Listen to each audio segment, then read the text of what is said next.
Can you hear me?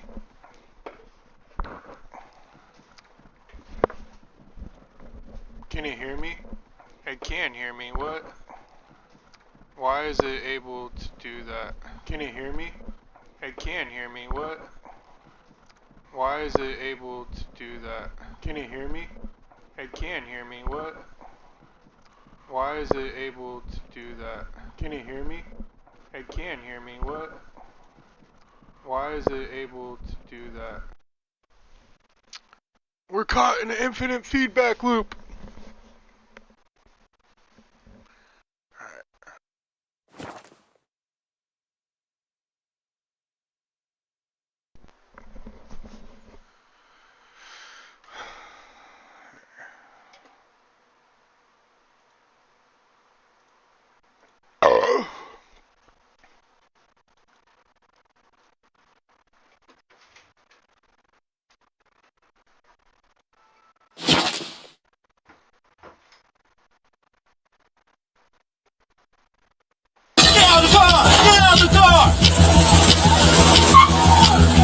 An Oklahoma City police officer attempted to give a warning for an improper license plate light, but had no idea that the suspect would later have backup of his own.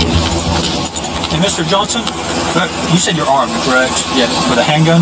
Yes. Okay, are you a convicted felon? I had one pending, but I was just asking because if you're a convicted felon, you can't have a gun, obviously, okay? Are you like quick certified, or is it just they like hire you? Okay. Okay, give me 1 second, okay? This guy's compliant. He says he does like armed security work, and he did confirm he has a handgun on him, but he's a convicted felon, so let's wait for a couple more to pull him out.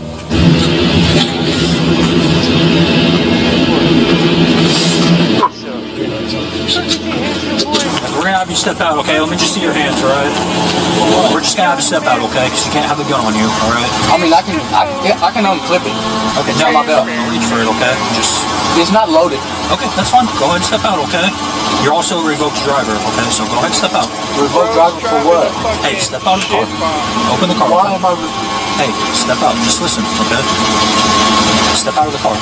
I'm not gonna ask you again. Or just open the door, okay? I mean,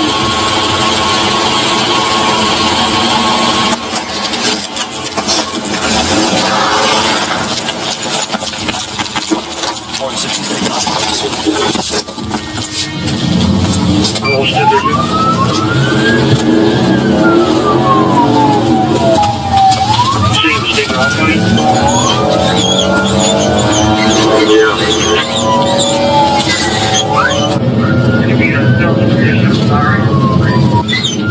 Speed is 40 miles an hour.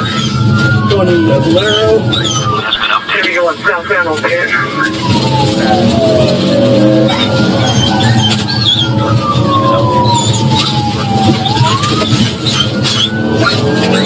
Southbound railroad tracks. Your call has been updated. Southbound Market Street. 2 cars, 3 yielding. Able to come pretty hard on that gas station, so I don't know how long it was. Went through Maine. They were blocking the intersection.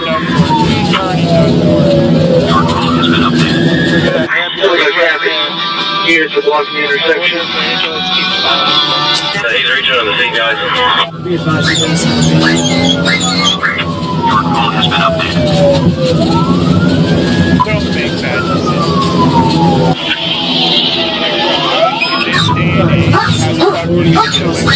Southbound.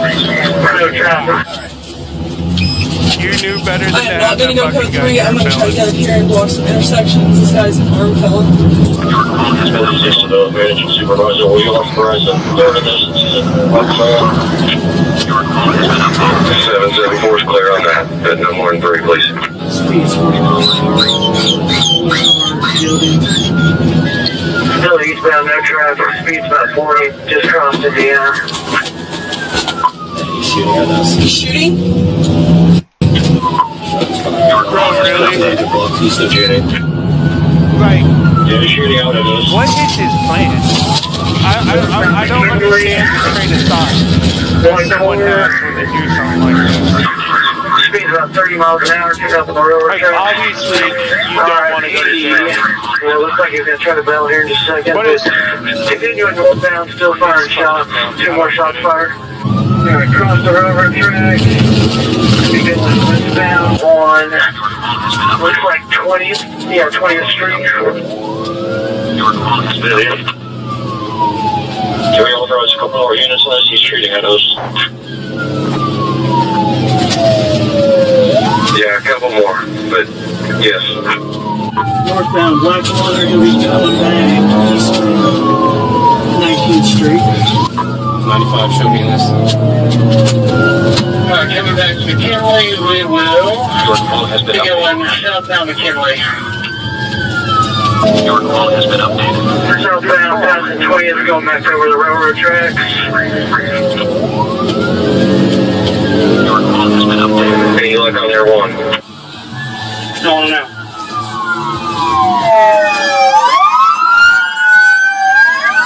Alright, westbound 22nd Street. Westbound 22nd, no traffic, speed's about 20 miles an hour. Yeah, you just saw something out right there in the field. Your call has been updated.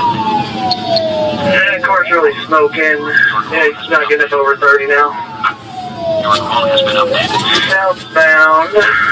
Give me a second, I'll give you the street. Blackwelder. Southbound Blackwelder. Your call has been updated. K2's getting what he dropped. Eastbound 23rd. What did he drop? Let's see it. Was it the gun? Was it the pack of What did you drugs? say, Dan? I'm picking up what he threw out. Northbound McKinley, be careful, Dan. Northbound McKinley. God, get back in your car. How can you throw something out when you're taking a left turn? He should have thrown it out when he was taking a right turn. Back westbound 22nd.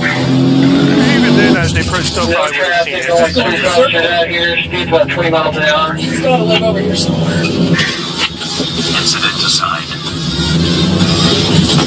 Tactical you. Alright, back southbound on Blackwelder again. Your call has been updated. What is it that he threw out? Southbound passing 23rd, coming up on 24th. Your call has been updated. Your call has... Alright, west Indiana. No traffic. The way. Looks like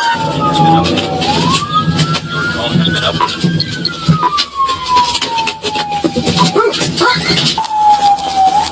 So wait, he just had some homies pick him up? here. Gonna be Savage. Your call has been updated. Go. Y'all, which way you face? Like, Get out of the car! Stop! Get out of the car! those are some down-ass homies. Crossfire! Oh, that fucking envoy had a major lifter dick. I don't know if you heard that. But I didn't think it would last long. Hey, he's in the other car. He jumped in the other car. He carjacked us. He got another car. Was that a homie or did he carjack her? Yeah, we're looking at the perimeter set. If everyone's going 97, FLIR is still not up. Your call has been updated. That poor lady, if he really carjacked that lady. My car will be westbound. 25th. He has switched cars. He's driving down towards Lightning Creek. He'll be going down into Lightning Creek on the side cross street.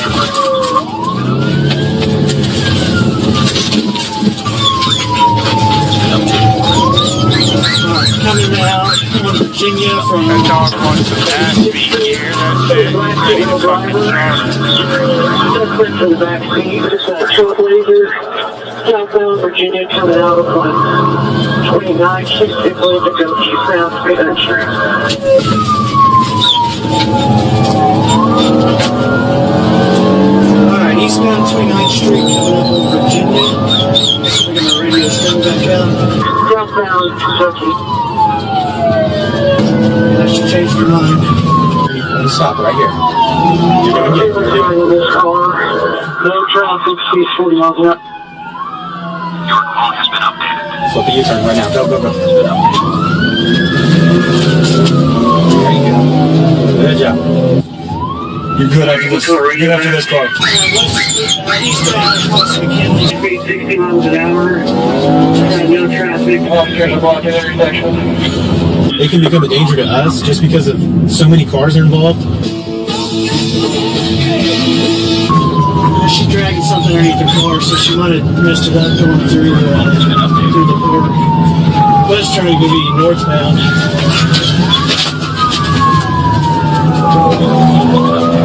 Hey Brad, do you want me to keep calling, or that's whoever it is? Do you want me to call it? I've got a TFO with me right now. I can try calling it. He's trying to get the equipment up. No, And then now no, we don't get. our helicopter. No. Figure out what the heck. Where's the Let's go play it. Okay, we're passing Indiana, still westbound. Alright, guys. Let's go.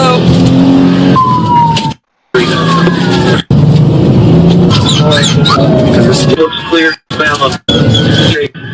On Young. Through 16, still northbound. You guys are clear on Young. North, and I'm not seeing anything in the neighborhood. So you guys should be good for now. How close were you? Yeah, I'm on. Are you off? Nobody's in the car. Turning off camera. Slow down a little bit. They're a little more experienced than you are, okay? Right. Just keep that in mind, okay? Did you get hydrants for this guy, please? Okay, we're going to be going westbound. Yeah, check his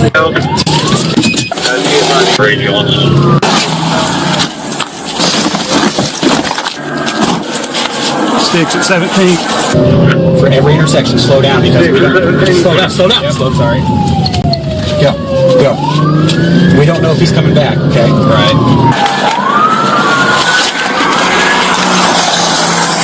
Good stick. Move around.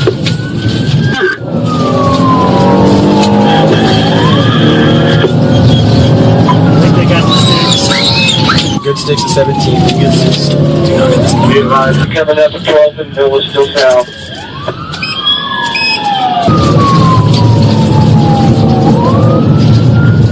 Will they try to full on block it? No, we don't do roadblocks. Okay. No, absolutely not. That's too dangerous. Hey Dan, did you find 20 are out. It was just part of the car.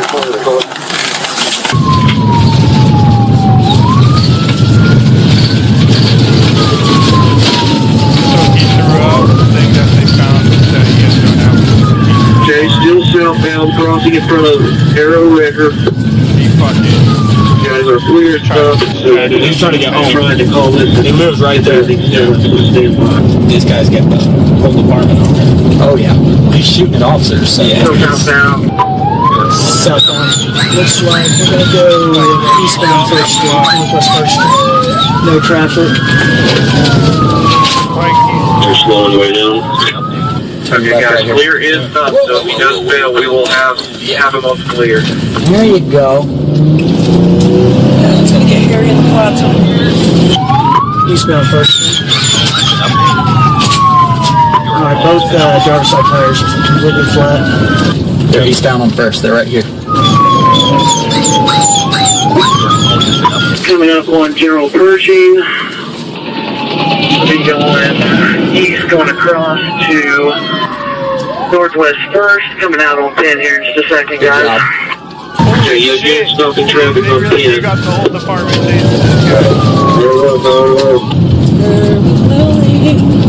Don't get in the street, please. Yeah, guys, I got the bell here pretty quick, so everybody fan out. Okay, past Kentucky, still east.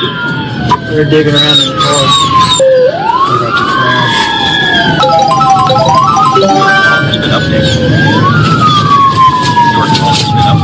Alright, they're throwing stuff out of the back of the car at us. You know, he is. Like, bro is desperately trying to get away. Like, Suspect should be wearing a black t-shirt. He's a light-skinned black male with long hair. Ponytail. They know who you are. They have your car.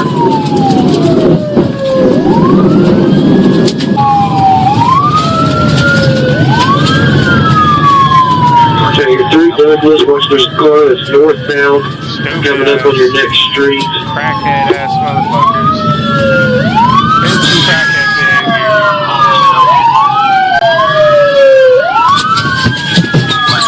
Fine. Coming really slow, maybe stop and guys get ready.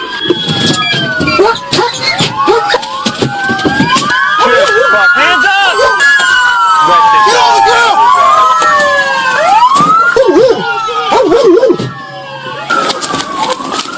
Hands up! Get your hands up! Turn away! Should have gone with wood or not. Subject is out of the back. Hands up. That's not good. Let's go, guys. Oh my god, there's a dog. Okay.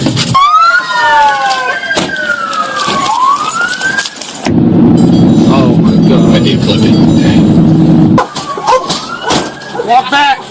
Hands! Hands up! Get your hands up! Turn away! Start walking backwards. Keep your hands up. I don't have no weapons! Keep your hands up! Shut up!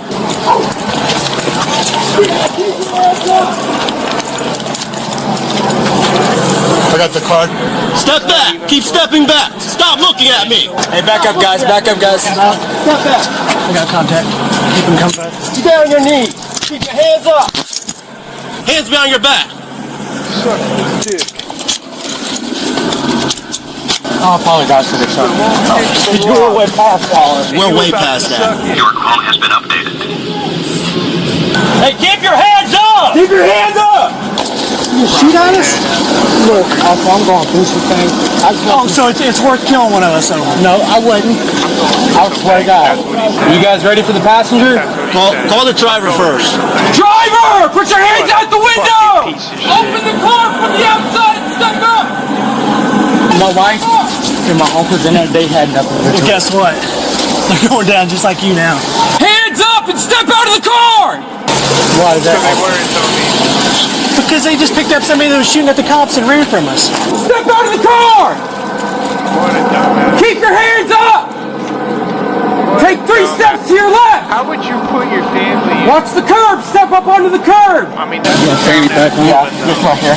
Don't touch it. I'm unbuckling it. Keep going, keep going, keep going, keep going. Got anything else on you? Keep walking. I'll see you, big girl.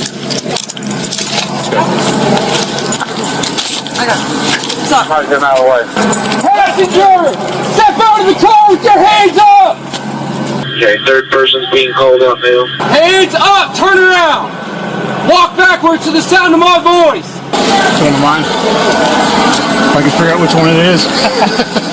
Don't look at me! Turn around! Hurry up!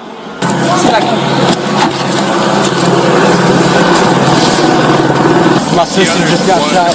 I just lost my cousin. We found out today that we lost our auntie. Well, I think you probably just lost 20 years of your life. The front seat is clear. We do not clear anything but the passenger side back seat. But the rest of the car does appear to be clear.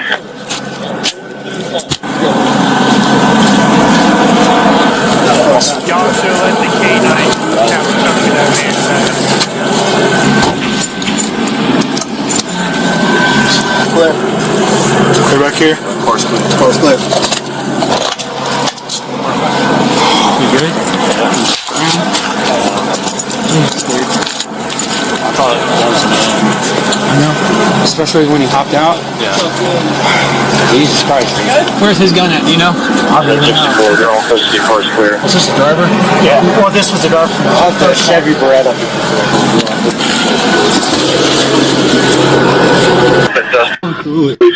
I can't remember. I can't think. Ma'am, what's your name? Portia. I will be used against you in a court of law. Yeah. And Yeah. I didn't see Girl, that part. you better not say nothing And make to sure none that of the those only fucking reason, just cops. trying to make sure. He's extremely. Is that where he lives? You say nothing, you ask for a lawyer, and you Who's that other guy? He just had a stroke. Thrown out. So he don't really his memory. What was he doing? He was just sitting there. He just had a stroke not that long ago, so he don't really his memory is not very good. Okay, what was the deal with all the stuff you guys were throwing out? I wasn't throwing anything. Okay, was that Devin? Yes. Okay. And who's he to you? He's my friend. He's just your friend. Okay. You have dementia? Yeah, I can't. You can bullshit me later. Sit back in there. Before I sick home for my dog here on. I don't care. Dog's hungry too. I don't care.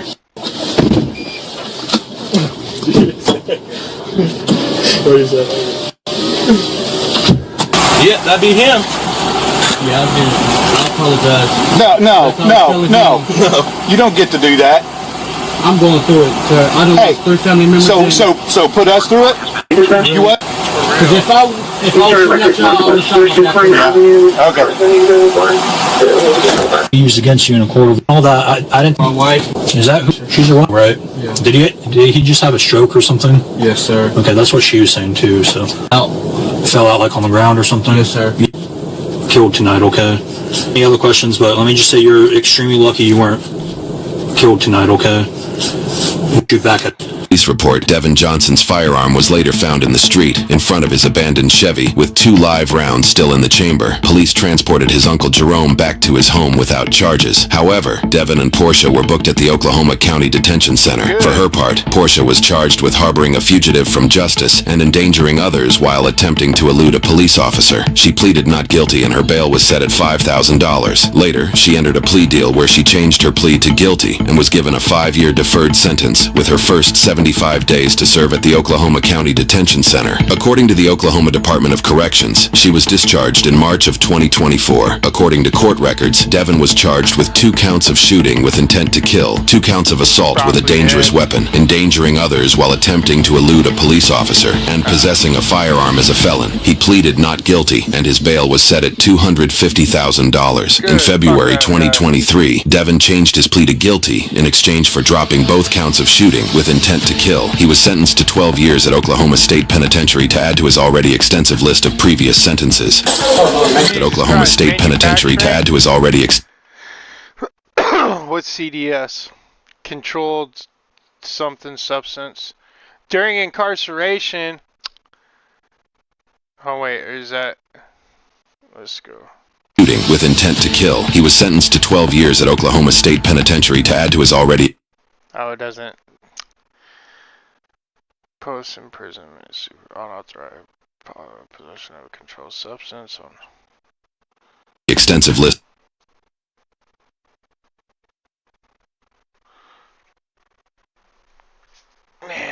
of previous sentences.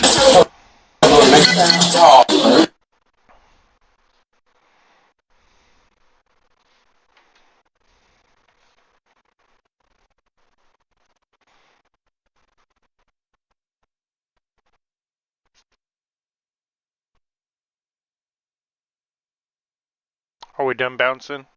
Okay. Fuck, my back hurts.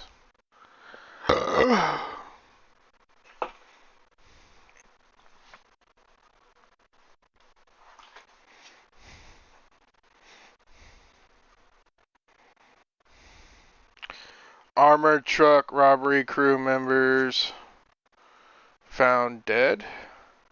I believe it's found dead after 500,000 spree.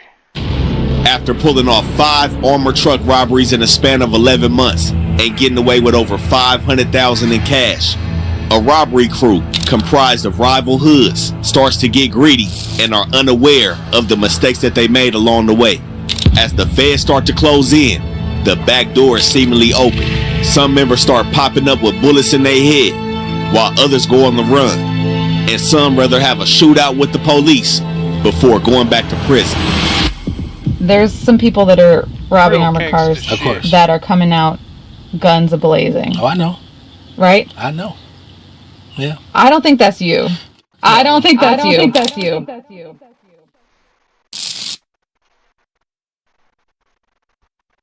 rap news, street politics, and we back with season 2 of How to Rob with the best hood channel on YouTube. Everything that we speaking on in this video is for educational purposes only. We don't condone any acts of violence or robbery. Viewer discretion is advised. We going through the most prolific robbery teams and flock crews coming out the city of LA. But in season 2, we leaving behind the jewelry. No play extenders. We bringing no merchandise back after the move, trying to sell it for pennies on the dollar. We hitting straight cash. But you know how we do. We also got to critique how these dudes is getting down and how they ended up in front of the feds. We got a team coming out the west side of LA between some enemies turned friendlies. The Black Peach Stones and the West Boulevard Crips, who like to lay the armored truck guards down while they're servicing the ATM. We got somebody's 61-year-old grandfather on the move. After doing 27 years in the feds for a previous bank robbery, he had enough time to realize he was a one-man crew, and he jumps back outside, also laying the armored truck guard down. We also got some Samoan Pyrus coming out of Carson, the ones that rather take a life before giving it up when the feds start to close in. But we got to start it on the west side with two brothers who were at the top of the food chain of a robbery crew called the Chesapeake Bandits. We got 37-year-old Denavis Hobson, also known as Nobby or Lil Trey from Black Peach Stone Bloods, the Jungles. Now Nobby brings some impressive credentials to his team, being on the bank robbery team all the way back when he was 15 years old. He sat down for 17 years, released at 32, and he's back out looking to perfect his craft. Next up, we got his little brother, 35-year-old James Davis Jr., also known as Puda or Rose from West Boulevard Crip. Puda and his father are the reason why they're called the Chesapeake Bandits. Puda stayed on Chesapeake Avenue between 30th and 29th in the middle of the West Boulevards, and this is where the crew set up shop and dispatch from on every move.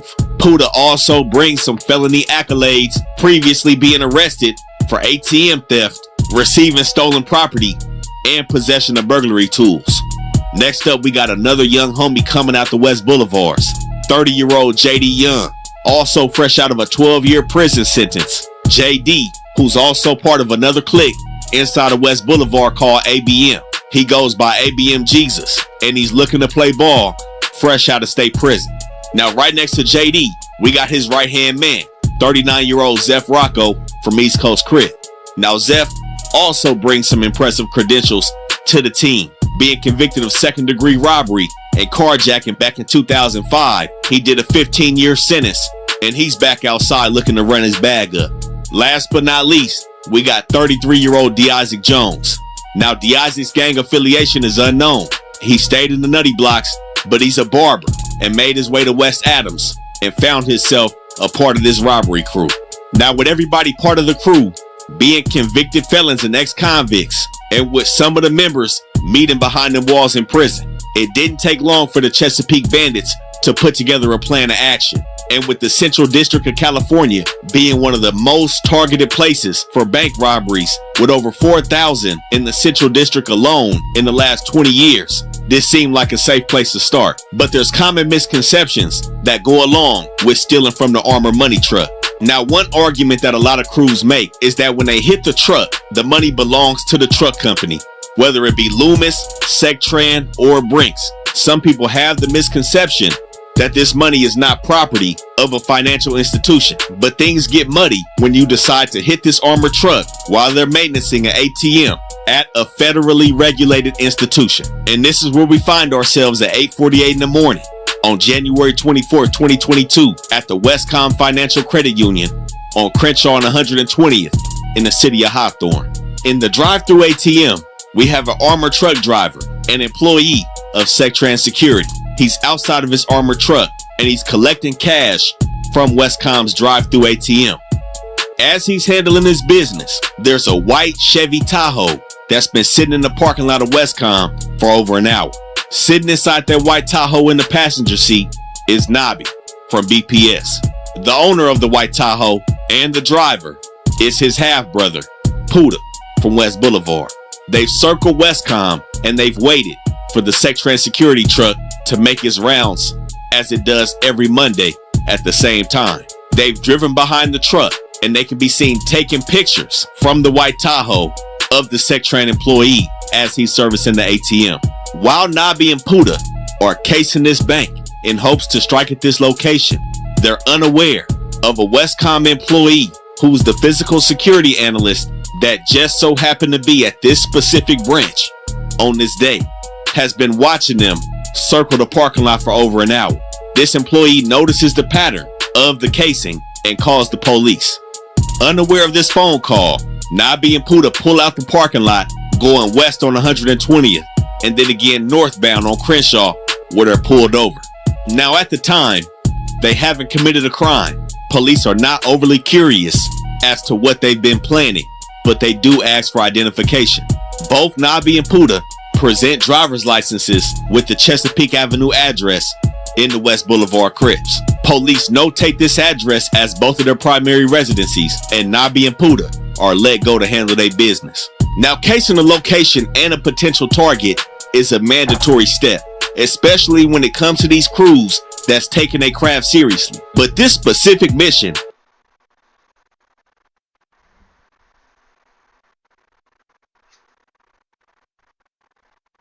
What?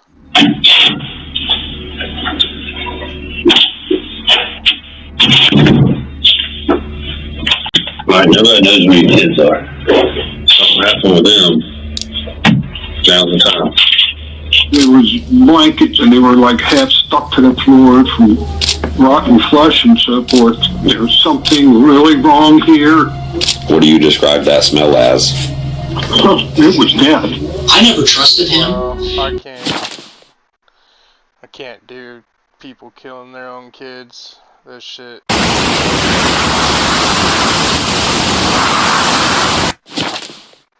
When news broke that Oliver Tree had... I think what you're seeing now with the U.S. and how it's kind of trying to navigate this...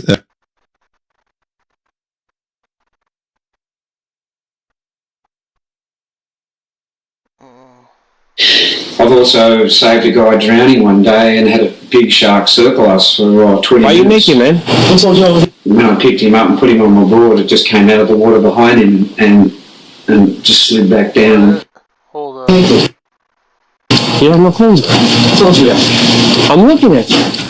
After receiving multiple reports of a naked man harassing residents at an apartment complex in Orlando, Florida, deputies quickly moved to get the situation under control. But this is only the beginning. There's a bunch of dried up blood on the door. One of the most to date, and the footage has never been seen before until now. Please note that all persons charged with a crime are presumed... You know, we're trying to raise money to get people clean water all around the world. It's, you know, a big... Skelly bellies. Hey, sweet girl. My back hurts, mama. Armies were growing stronger and stronger by the day.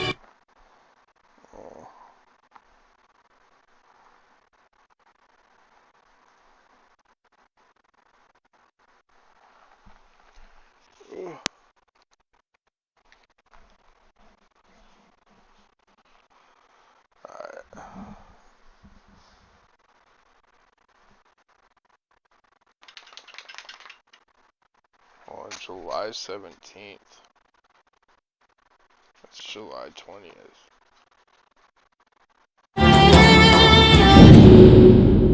Wait. Do I have Steam open? Hold on. Oh, my back hurts.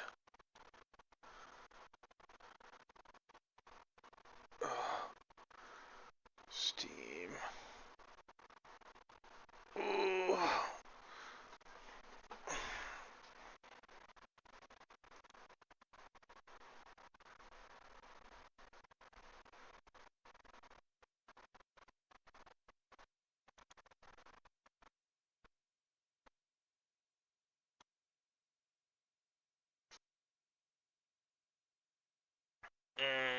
I can't see the past. Strange.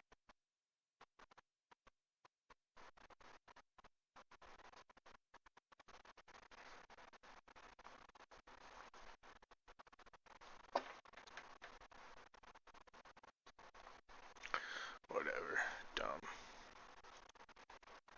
View and select your skins by pressing left control while inventory for characters.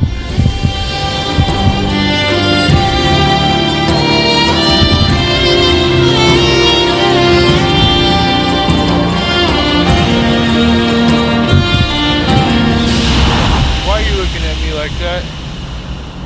We already went on a walk as soon as I got off work. I'm sorry, Mama. I really am. My back hurts. And in the morning when I wake up.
Gonna stretch my back a little bit because it freaking hurts, and that's all I can focus on right now.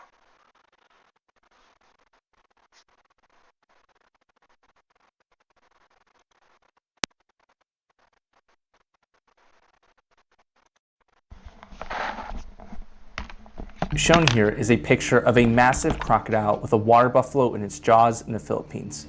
Ever since 2009, after a 12-year-old girl lost her life to a crocodile, there have been reports of massive crocodiles living in the Agusan Marsh of the Philippines, with one of them, reportedly named Potol, being around 30 feet long.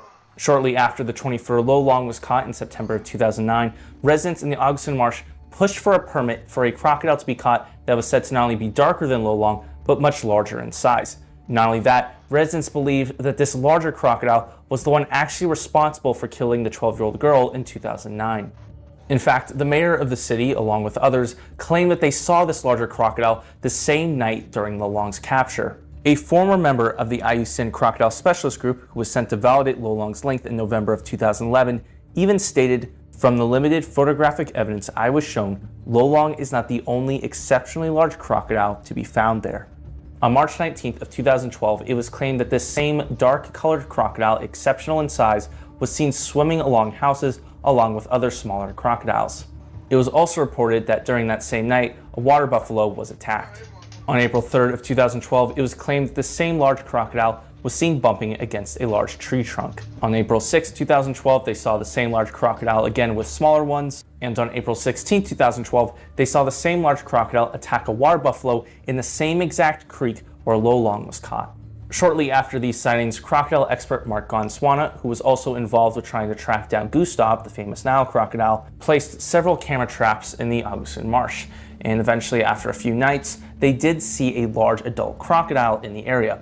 Whether or not this is the problem crocodile they were after is unknown, but this did confirm that there was an adult saltwater crocodile where lolong had once lived. Now, it's not shocking to think that another large saltwater crocodile would fill in the vacancy that lolong left after he was captured. Filling in that type of vacancy is common amongst crocodilians. However, here's the weird thing. It was claimed that Potol was not only occupying the same general territory as lolong, it was said that Potol was actually eating with lolong. According to one witness, it was claimed that a crocodile roughly around 30 feet in size was seen eating a water buffalo with a crocodile that was still big, yet smaller than Potol. Like I've said in previous videos, there are cases of large saltwater crocodiles occupying the same sections of a river. And there are a couple different interesting yet unconfirmed stories from the 20th century of some large saltwater crocodiles said to be hanging out together. Still, the notion of a saltwater crocodile said to be much larger than Lolong, allowing Lolong to be right near it while it had a prey item, is very unusual behavior for the species. The people of Mindanao were so invested in trying to capture Potal that they actually built a second larger enclosure right next to Lolong's just for him. However, efforts to capture Potal seem to have slowed down after 2013, right around the time when Lolong unfortunately passed away in captivity. Claims of large crocodiles still exist in the Agusan Marsh, with locals saying that these larger crocodiles inhabit the deeper parts of Lake Mihaba. If Potal is of exceptional size, it would make sense for him to live in deeper bodies of water, given his immense weight. If Potal constantly was in shallower water, he would likely be crushed by his own weight.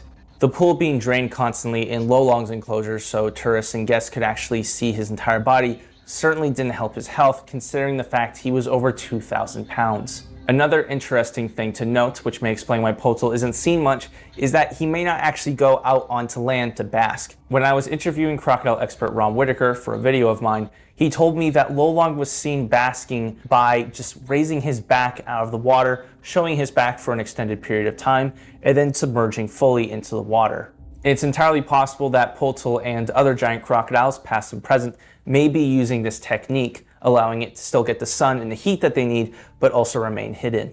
The thought of there being really big saltwater crocodiles in the Agusan Marsh honestly isn't that crazy of an idea. A 19-footer was claimed to be caught in 2002 with its skull and skin preserved, and a 17-foot crocodile kept in captivity for several years was originally rescued from the Agusan Marsh. With these two examples, along with Lolong and Potal, some have thought that the Agusan Marsh and maybe the Philippines in general provide a stronghold for saltwater crocodiles to get really big in size. However, to me at least, I ask a different question. Is the Philippines special when it comes to giant crocodiles from a historical perspective? As I've alluded to in previous videos, ever since 2019, I've been collecting tons of giant crocodile reports, specifically individuals said to be over 20 feet in length when it comes to the modern species. While many species have claims of being giants, the saltwater crocodile has the most claims out of all the other species up until the date of this video's publication. Considering the saltwater crocodile is the only species confirmed to be over 20 feet and it having a very large range, this isn't too surprising. However, this better allows us to gauge the Philippines compared to other areas with saltwater crocodiles. The oldest giant report I was able to find was from a book published in 1604, where it was described that a crocodile 36 feet long was living in the Philippines until a man killed it with a knife. The next report is of the infamous Jala Jal monster from 1823. This crocodile was said to be hunted for nearly 6 hours until the men involved were finally able to subdue it. Reports from different sources that were actually there when the crocodile was hunted vary. Some say the crocodile was as big as 27 to 30 feet in length, while one other source stated that the crocodile was 22 feet. The skull of this crocodile was kept and sent to America to be preserved. The next report is from 1918, where a 20-foot, 3-ton crocodile was claimed to be captured and killed. The next reports after this are from 2009 and on, involving Potal and Lolong. Now, it does seem that the Philippines does have some interesting size claims when it comes to very large saltwater crocodiles. But from a historical perspective, they're not the only country that has a very large abundance of giant crocodile claims. I can say that throughout the entire range of the saltwater crocodile where they currently live and once lived, there are claims of 20-foot plus individuals. Even very large lengths of animals said to be 28 feet and longer can be found throughout several areas in the saltwater crocodile's range. Now comes the bigger question that people ask when they think of giant crocodiles. How big can saltwater crocodiles get, and is something the size of Potal even likely? If you look solely at just the available physical evidence, it kind of depends on who you ask. The longest saltwater crocodile actually verifiably measured was an individual named Seko from Papua New Guinea.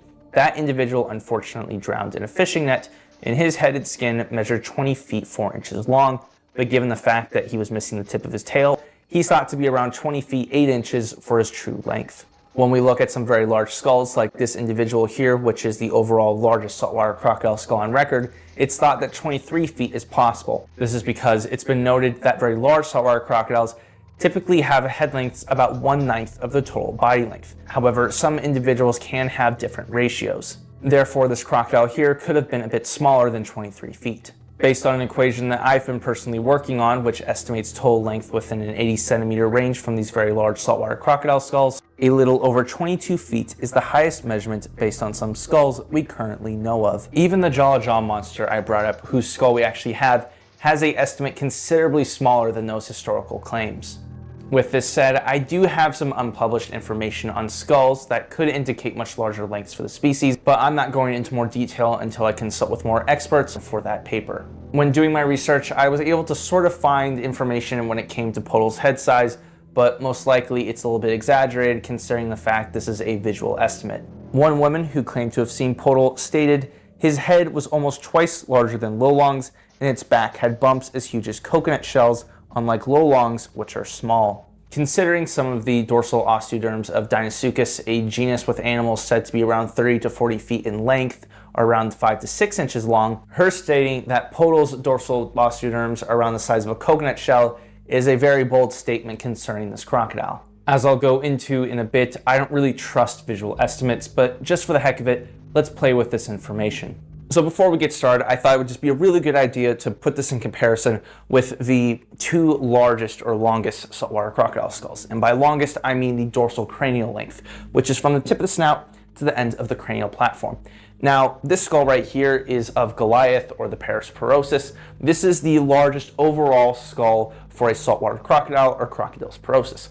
And this skull here is a Bujang-Senong. And Bujang-Senong actually has the record dorsal cranial length. This is literally a centimeter longer than this skull, but both these skulls both have DCLs of about 30 inches. Before we get started too, I just want to acknowledge as well that Potol's skull dimensions likely aren't perfectly one-to-one to Lolong's. Different saltwater crocodiles, even within the same region, can have different proportions in head shapes. Some can have wider cranial platforms, some can have smaller cranial platforms, some can have wider skulls, some can have thinner skulls. There's variation, but just to keep everything simple, I'm just going to be modifying Lolong's skull. So next to me right now is a 2-scale image of Lolong's skull. And so what I'm going to do to figure out Potol's size is that I'm going to increase all these measurements by 50%. Given the coconut comment that the woman made, something tells me she was exaggerating when it came to the size of the head. But still, just to emphasize that gigantic size, like I said, I'm just going to increase all the measurements here by 50%. So right now, this is me next to Lolong's skull. And this is me next to the suspected size of Potol's skull. If we assume that Potol's skull is about 50% overall larger than Lolong's skull, using my equation, I would estimate that Potol is 30 to 33 feet long, which is just gigantic for a crocodilian, any crocodilian for that matter. We are now entering a size class which is comparable to extinct species. And just for another comparison too, this is perhaps the longest skull on record of any known Crocodylus species. And this species is thought to get around to a maximum length of 25 to 26 feet long. So the fact that this skull is even dwarfed by Potol's supposed skull size just shows how immense Potol is actually claimed to be and thought by the locals. There's obviously factors like food availability, environmental space, and other things I could bring up which would indicate why Potol likely isn't 30 feet. But there's another thing I'll explain just to keep it simple. It all comes down to the fact that all of Potol's size claims come from visual estimates. Based on my own personal experience working with the public concerning nuisance alligators in Florida, people tend to overestimate the size of a crocodilian rather than get it right or even underestimate it. Another example concerning a giant is the infamous Bujang-Senong. This animal was actually claimed by some to be 25 feet long. However, when he was caught, if you include the missing tail tip, he was approximately 20 feet long for his total length. A huge animal, but certainly not as long as some were claiming. Potol, as of right now, has size claims ranging from 23 to 40 feet long. This just shows how many unknowns there are concerning Potol's true size. There's also something else that I must acknowledge, which is the possibility that maybe some of these people were exaggerating Potol's size so there would be more effort towards his removal. Crocodiles were not well liked by some people in the Augustin Marsh, and it's been this way for a long time. That 19-footer I brought up previously was actually illegally caught because people suspected him of eating commercial fish species. Sometime before Lolong was caught, it was actually claimed that people were setting up poisonous bait traps so they could kill the crocodile. What could have happened is that a very large crocodile was indeed sighted in the same area as Lolong, but some people wanted to play up on that and exaggerated the size of the crocodile so there would be more emphasis and attention from the government to actually capture the animal. So with everything I just said, do I believe that there is or was a very large crocodile out in the Philippines?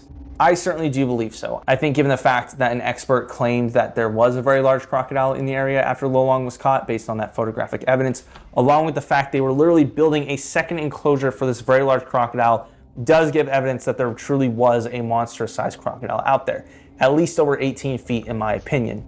As for how big Potol or this really big crocodile truly is, I can't say. The reports of Potol are too numerous and various when it comes to how big he truly is, which leads me inconclusive for his true size. The photograph I Oh, it smells like burning plastic. That's fucking old black ass carbon. Can't get no, hey, can't even get airflow through it. I scraped all, I got burn it off. My bad.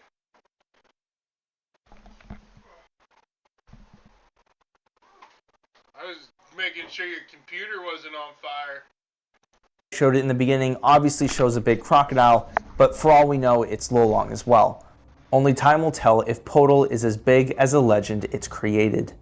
Quick update, in my last video about Potol, I discussed how the footage of Potol's eye shine seemed off to me, but I discovered something interesting since then. One of you commented on my last video how the eye shine could be of Arapaima, but I don't think that's the case. Since making that video, I have been able to brighten the footage a bit, and it seems like, at least to me from this particular shot, it appears to be of an actual crocodile.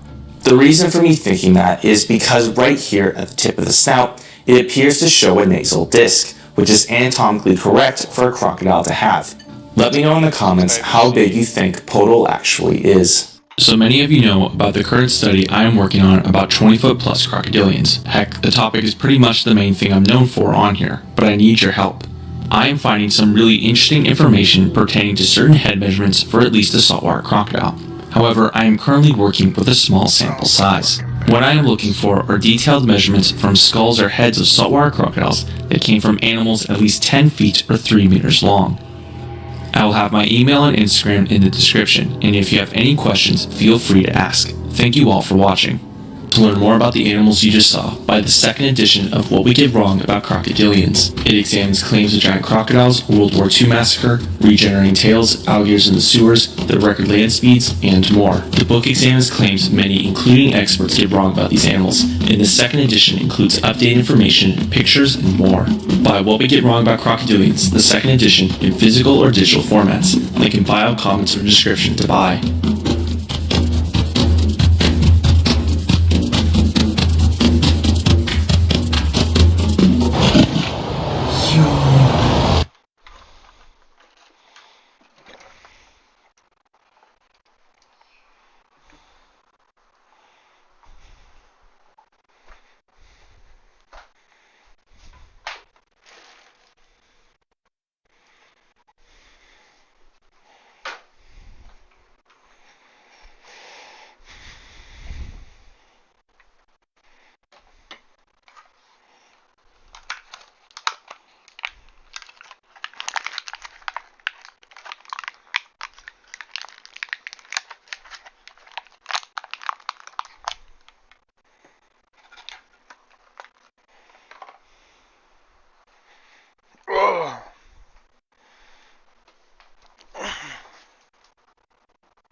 Diaz! Affirmative LT. They fucking Twitch, I'll waste them. If they fucking Twitch, I'll waste them. Oh, fuck, Bill.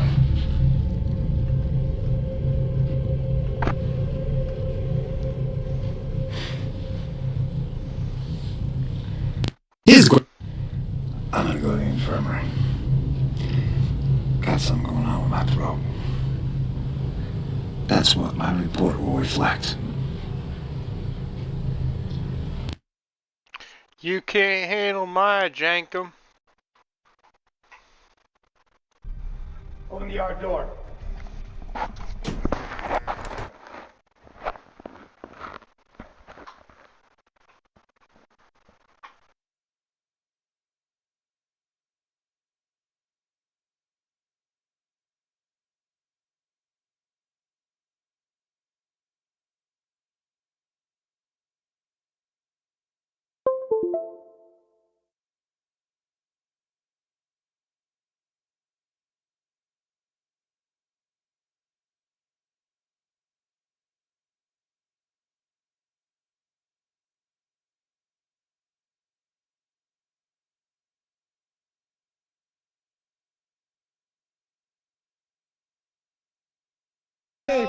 Yo, nah, Ken! This is Griffin. He's only 15 years old and he managed to steal over $60,000 in less than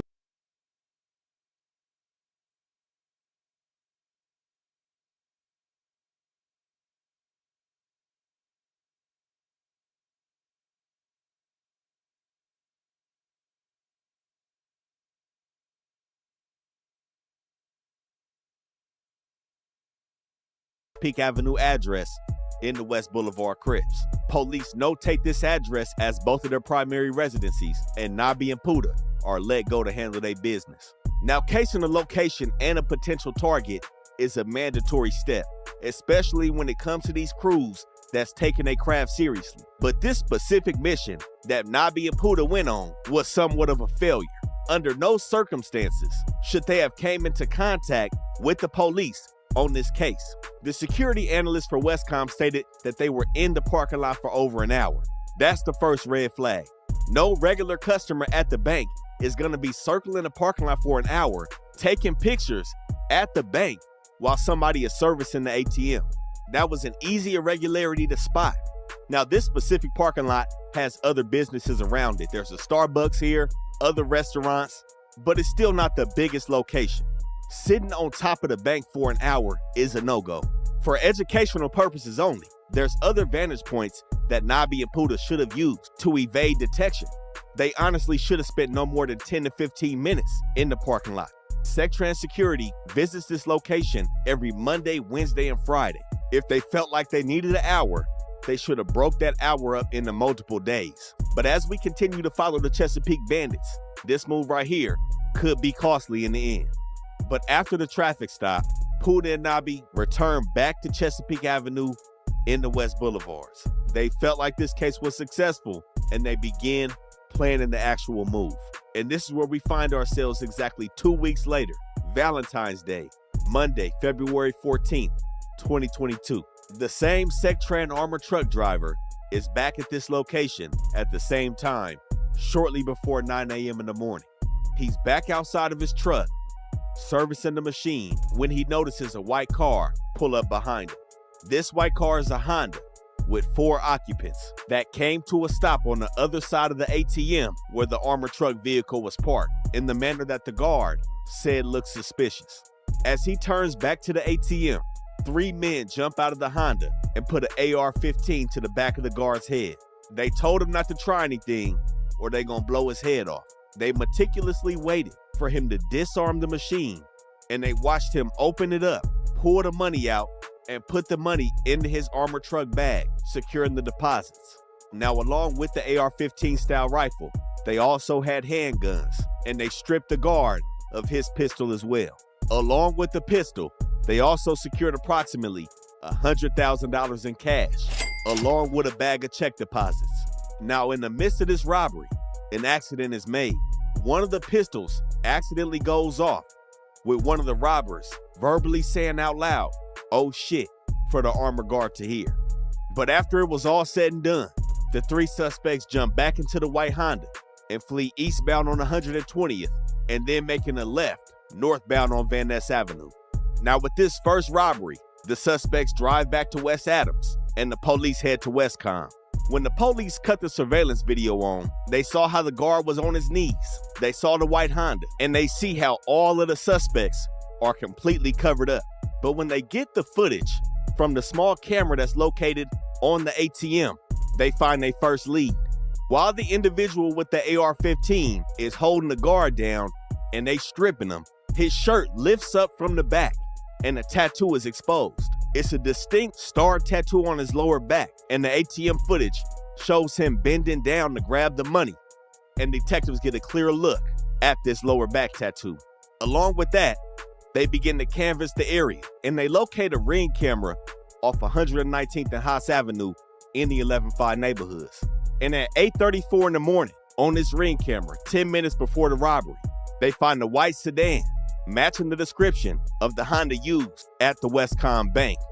But they also find the lead car, a white Chevy Tahoe.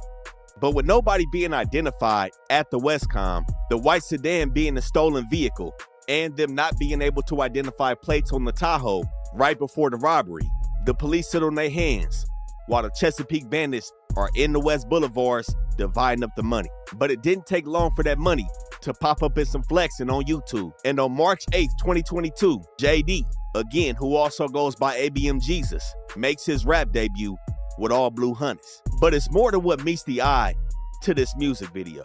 Not only is it just weeks after the first robbery at Westcom, we get introduced to some other players in the game. Zeph Rocco from East Coast and the barber, D. Isaac Jones, is also in the music video. Along with them, some crispy $100 bills and a distinct money bag that would later come into question in possession of JD. Sitting in the coop counting all blue hundreds, all blue hundreds, all blue hundreds. Sitting in the coop counting all blue hundreds, all blue hundreds, all blue hundreds. Sitting in the coop counting all blue hundreds, all blue hundreds, all blue hundreds. Sitting in the coop counting all blue hundreds, all blue hundreds, all blue hundreds. Now, while JD is trying to jumpstart his rap career, Nobby has been doing maintenance on the tools used in these robberies. Immediately after the move at Westcom, he's in communication with an individual in the paperwork known as Lil Calvin Relly. Unbeknownst to the feds, Lil Calvin is the individual that Nobby has been in communication with for months in regards to the firearms. He's had multiple conversations about buying AR-15s and pistols from Lil Calvin. But on the night of the Westcom robbery, Nobby has deemed the pistol that was shot by accident as being bad. He offered the pistol to Lil Calvin. Calvin asked how much he wanted for it. He said $800, and he asked, is it all the way bad? Nobby replies that it's not all the way bad. It was just shot during a get down. No bodies on it, but Nobby don't want it. Lil Calvin immediately starts to look for a buyer, but gotta switch things up because he thought it had a body on it. But while the police are still struggling to identify everybody at the Westcom robbery, the Chesapeake bandits set their sights a half a mile away from Westcom at the Bank of America on 116th and Crenshaw Boulevard. Now, the armored truck of choice at this location was Loomis. This bank was serviced every Thursday, and it was the first stop in Loomis's route due to this location being set as high risk. Again, this is Crenshaw on 116th, right outside of Imperial Village, blocks away from the Inglewood families and the Avenue Parus. But the other concern from Loomis is the layout. It's right off Crenshaw Boulevard. There's a wraparound parking lot directly next to the branch, and where the Loomis truck has to go to service the ATM is extremely accessible to the neighborhood directly behind the branch in the Imperial Village Crips. It's a lot of blind spots in this area, and Loomis took note of that. But the Chesapeake bandits, still doing somewhat of an okay job. They've made it all the way to Thursday, June 9th, 2022. 4 months after the Westcom robbery, they arrived to the Bank of America shortly before 8 in the morning. This is when the Loomis truck driver named Samuel is inside of the driveway, servicing the ATM, doing the same thing that the individual at Westcom was doing, disengaging the ATM and taking the deposits out of the machine. A silver Chevy Equinox pulls up directly behind the Loomis vehicle, and in the same fashion as Westcom, 3 suspects jump out. Now, Nobby, just like at the Westcom robbery, takes the lead. He comes from the passenger side of the armored vehicle, points the assault rifle directly at Samuel, and tells him not to move.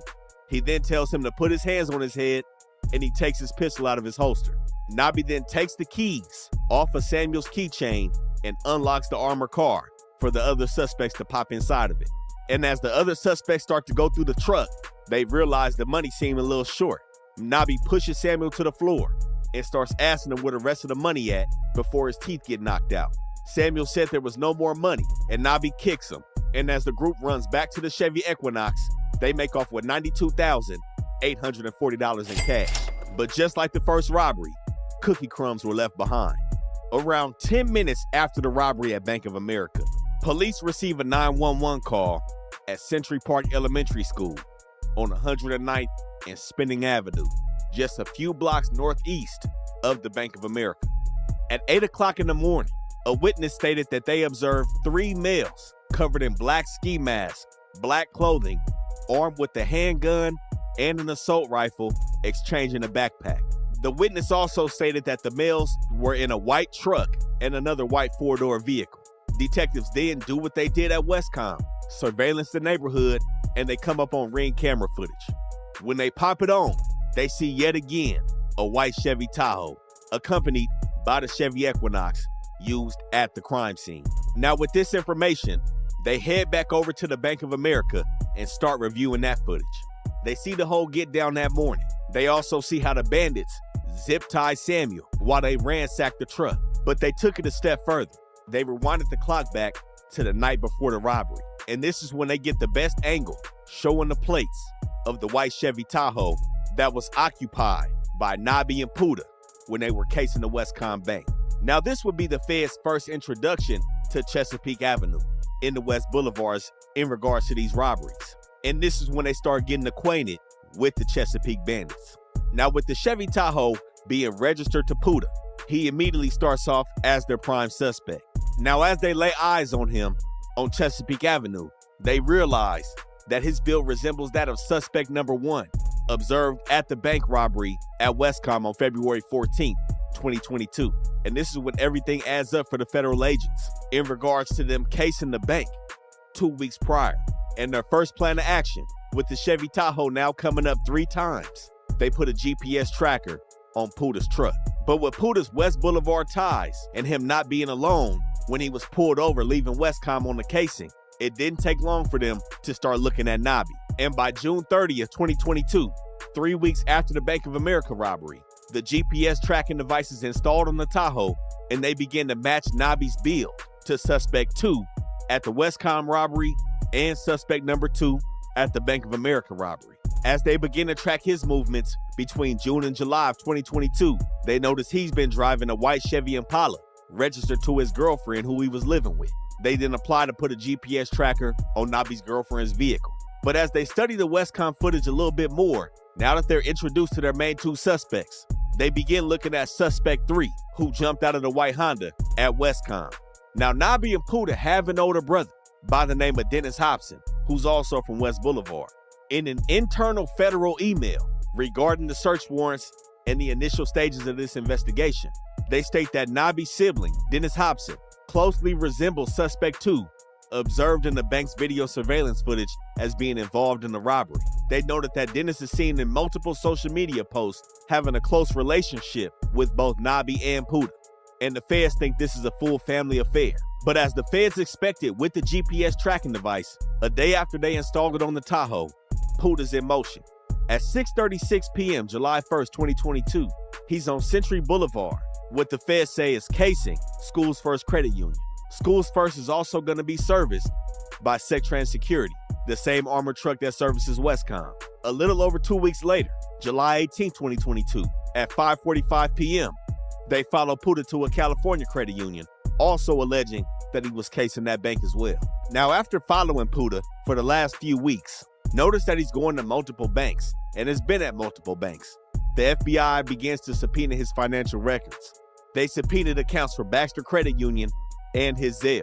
The BCU account showed that he used the Westcom ATM multiple times to withdraw money. And it also showed them that he had an account with Ally Bank. So when they took this information to Westcom, Westcom replied that he did not have an account with them.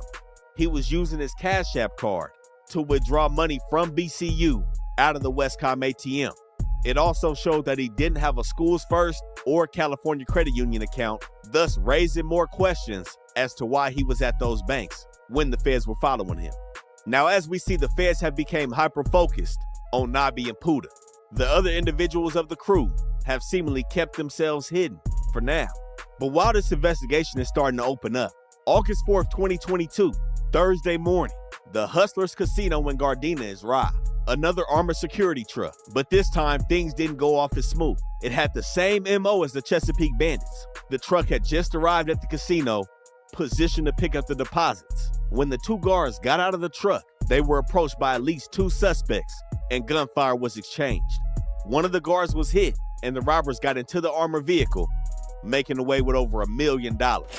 Now, at this time, there was no indication that the Chesapeake Bandits were behind this. But if they were, this was the biggest take of their run. And this is where they also start to get greedy. 2 weeks after the casino move, Nabi is in communication with his girlfriend's son, who was 17 years old at the time, about different casings. He spoke about Clark and Alondra, a Loomis armor vehicle. And just like his communications with Lil Calvin, he's also talking about guns. And this was the Chesapeake Bandits starting to gear up for their next move. A month later, September 15, 2022, a Brinks armored truck at PLS check cashers right outside the West Boulevards off La Brea and Jefferson. At 12:20 in the afternoon, a Brinks truck worker by the name of Reginald is here on his scheduled route off of La Brea, dropping money off to the PLS check cashers. Reginald exits the vehicle. In hand, he has the Brinks bag with money in it, about to walk inside. This is when he sees a gray Ford Explorer, black trim, no license plates, parked in the parking lot. He then notices a green laser pointed right at his chest, and then he feels a gun pressed up against his shoulder. Like clockwork, 3 suspects with zip ties in hand, matching the same descriptions as the past robberies, strips Reginald of his gun and his keys. This is when Reginald states that he starts receiving confusing commands. One person is telling him to sit down, another's telling him to stand up, and somebody else saying to get on your knees. When they grab the keys, they try to get into the Brinks truck, but they're having problems. This is when one of the suspects ups a machine gun style weapon, and another suspect had to tell him to shoot Reginald 3 times since they were having trouble getting into the truck. Luckily for Reginald, they found their way into the truck, ransacked it, and all suspects jumped back into the Ford Explorer with $375,000 in straight cash. But the crazy part, the same white Chevy Tahoe led the Ford Explorer to the scene with the GPS tracker still on it. And it also led a separate getaway vehicle away from the scene within 30 minutes of the robbery. Now, 2 hours after their third move, like clockwork, they're back on Chesapeake in the West Boulevards. But this time, the feds are staking them out. They watch Puda take out the trash. They see him jump in the Tahoe, stop to talk to a neighbor before driving off. And with this stakeout, the FBI has finally caught the Chesapeake Bandits in the act on their third robbery. Now, they don't strike immediately. You know how the feds move. Very slow. They got a lot of time, especially when you playing with financial institutions. Those statute of limitations hit different. But just to make sure they on the right people, September 30th, 2022, 2 weeks after the PLS check robbery on La Brea, the FBI informs LAPD and the LA sheriffs that they need to take a look at Nabi. LA sheriff performed a routine traffic stop on Nabi and asked him to step out. Everything seems normal, but when they tell Nabi to turn around and lift his shirt up, a 5-point star tattoo is located on his lower back. The same tattoo seen all the way back on February 14th of that year, 2022, on the ATM camera when the robbers bent down to take the cash. They got a match. That's why I'm like, God, I always admire tattoos, dude. Everything. Let me see all your shit. What about your brother? Your brother bang too? Well, all my family from the. Bro, I might even F on you. I'm just looking, man. It's not even a big thing. Let me see.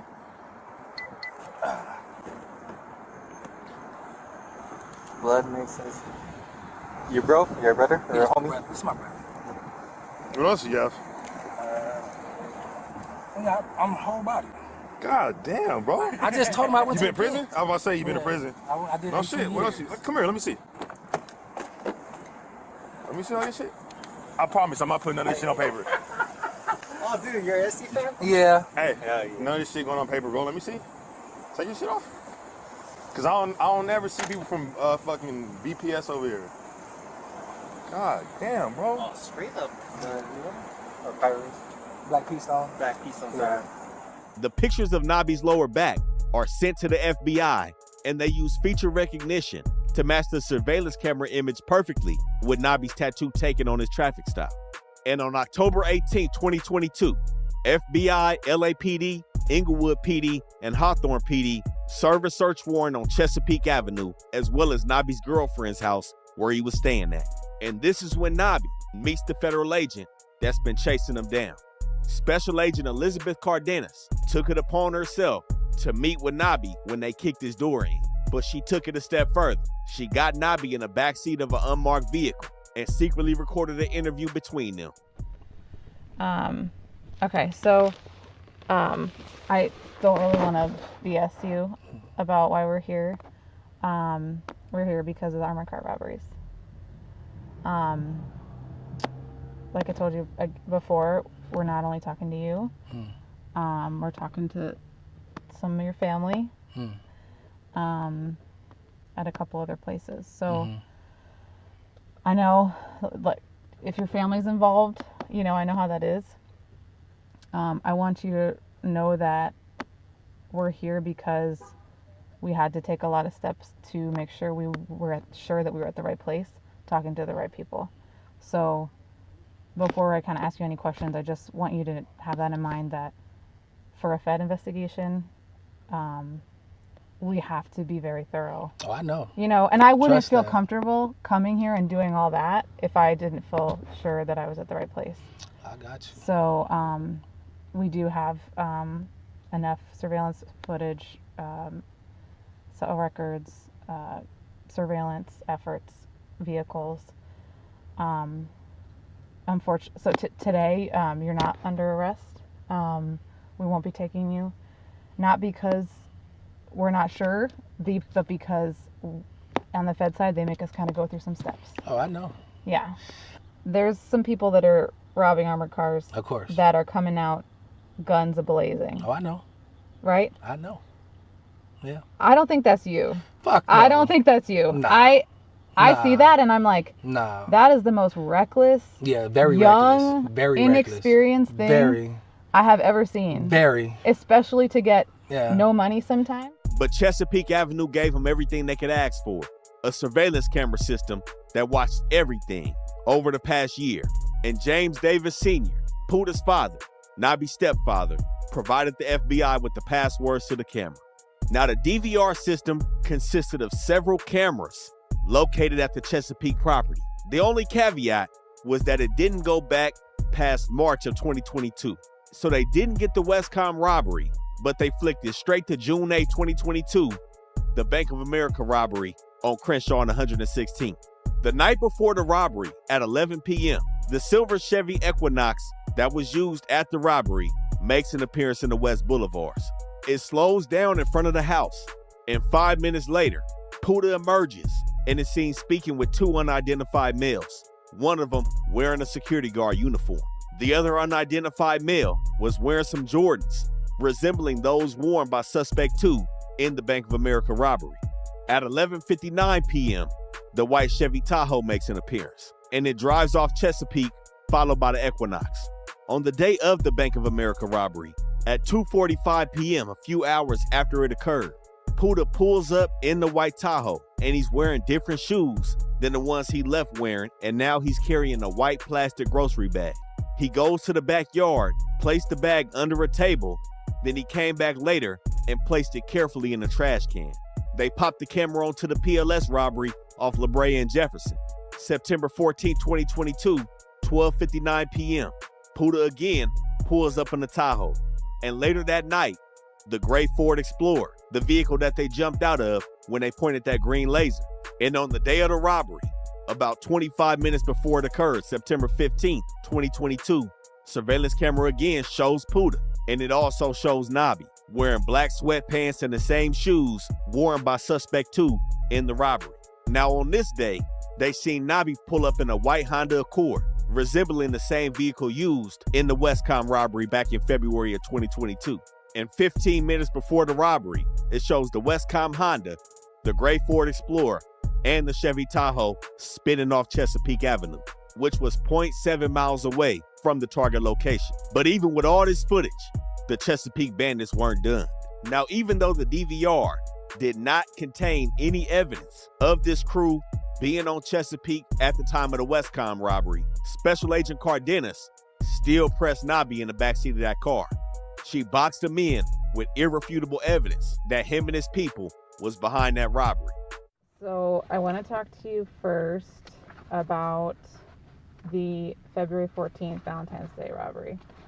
So at Westcom, we have you and your brother on video about 3 weeks prior. Okay.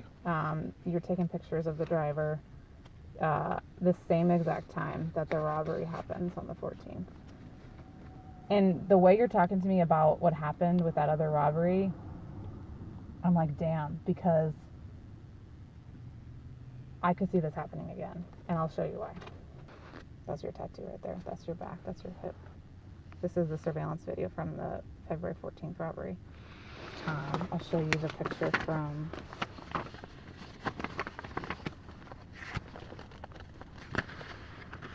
Like I said, I'm not going to BS you and tell you things I have if I don't have it. This is you and your half-brother, James.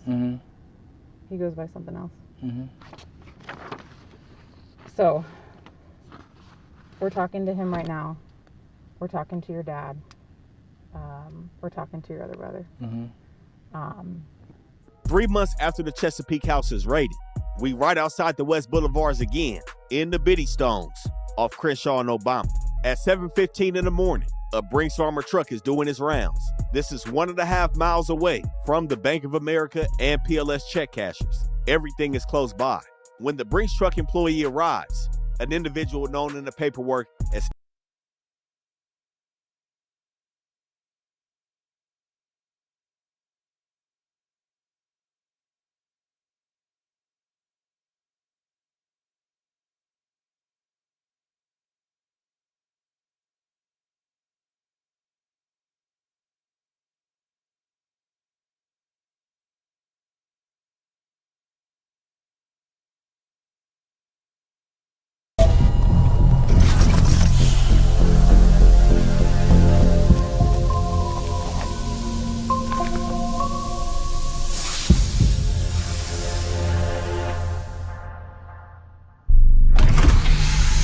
I'm a friend of your son-in-law.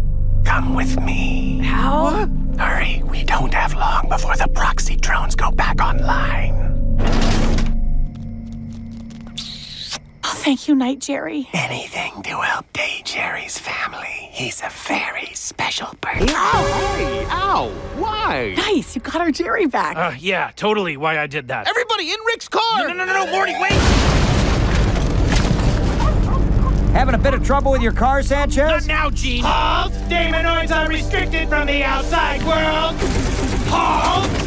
Halt! Hold on to your tits. Where am I going? To the airport. We have to get as far away as possible from the somnambulator before we fall asleep. What about Summer? We can't leave her behind. She's not your sister anymore, Morty. Consider her dead. Eat shit, Summer! Sweetie, you gotta shake those robots.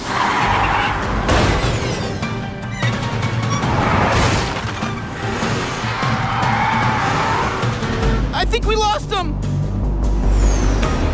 Son of a bitch! Damn it, we lost Morty! Ah! Beth, watch out! You cannot escape!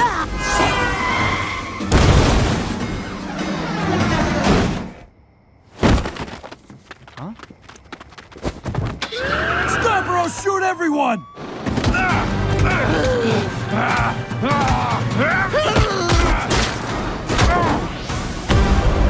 Take the wheel. As you wish. Let go of me, you little shit!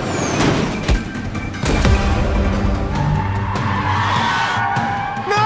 You're going the wrong way! Silence, day breather! Morty, you're choking me! I know! Ow! What the heck, Dad? Help me stop your mom! Look out, you useless old man! What the hell? Give me that gun and take the wheel, stupid. Jesus, sorry.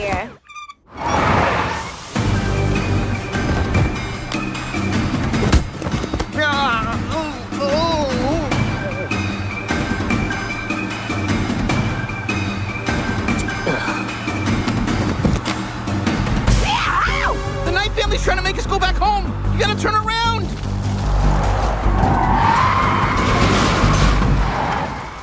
Why even bother, Gene? Good job, Mom. Back on course. Phew, almost didn't make it. Hit the sheets, Demonids! Night person! I'm on your side. I'm on your side. Oh, that's right. Sorry. Rough day. Demonids!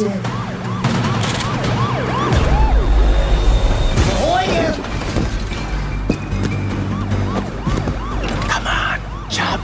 Why? I'm already in a perfectly functional car. Family? Aww.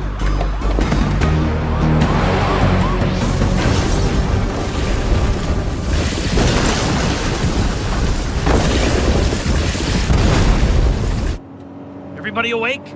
Ouch! We are now. Hey, what the hey? Looks like we're gonna make it, kids. Ow! Nighty-night, slaves. Fuck!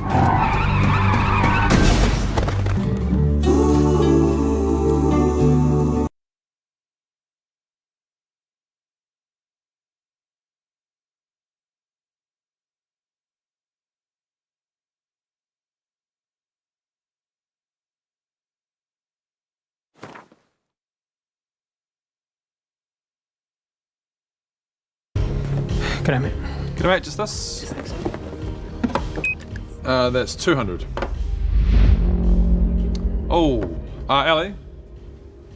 What's going on? The customer wants to pay with a gift card. So? So can you do it?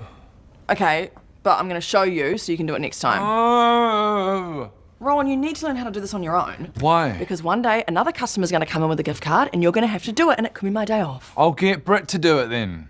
It's gonna take me 2 minutes to show you, okay? It'll take you 30 seconds to just do it yourself, so... Sorry about him. It's okay. So, once you've scanned the item, which you've done, we're gonna open up the payment window.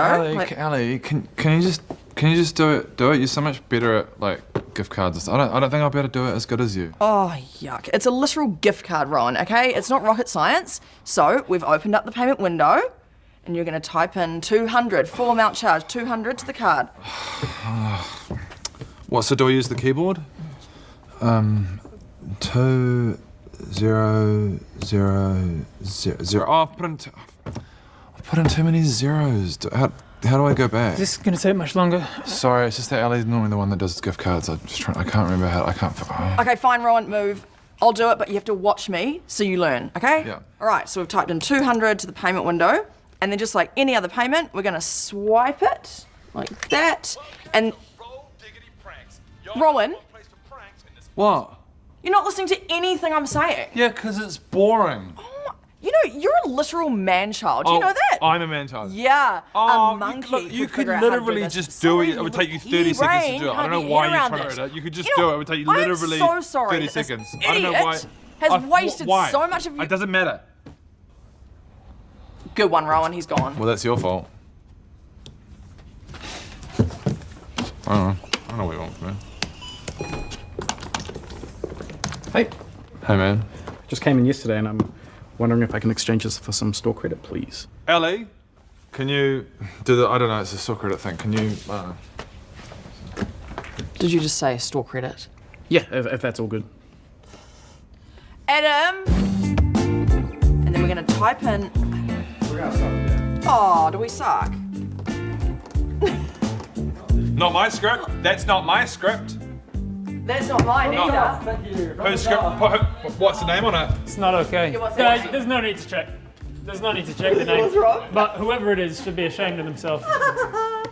Let this be a lesson to you all, whoever it is. G'day, mate. G'day, mate. Just this? That's 200.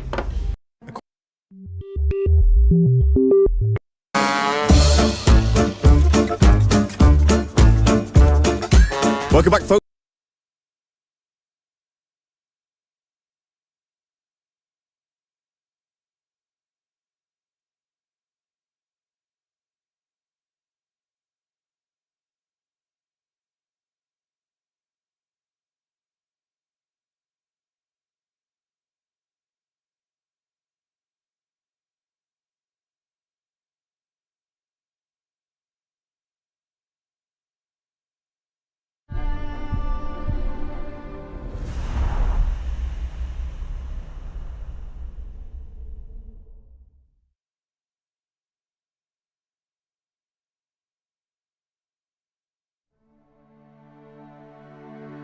I had a family once. A wife This is beautiful. and a son. And I buried them along with everyone I even knew.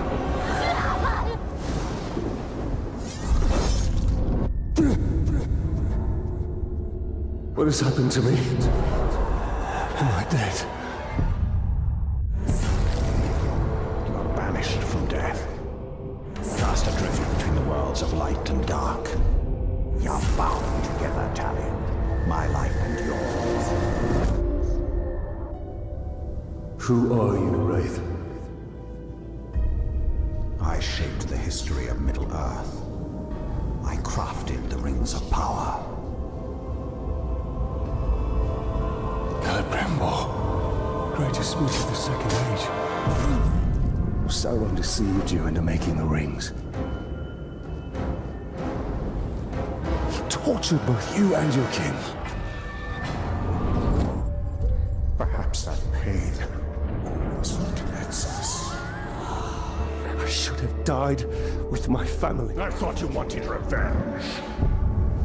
But there is only one way to close the circle. To defeat Sauron. The time has come for a new ring.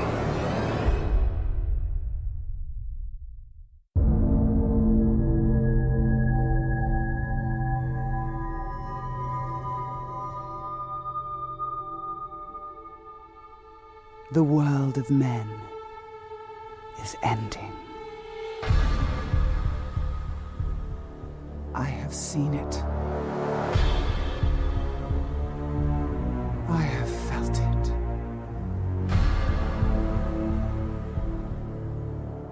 In the fires of Mount Doom, a ranger and a wraith, bound together in death, craft the one thing that could challenge the Dark Lord.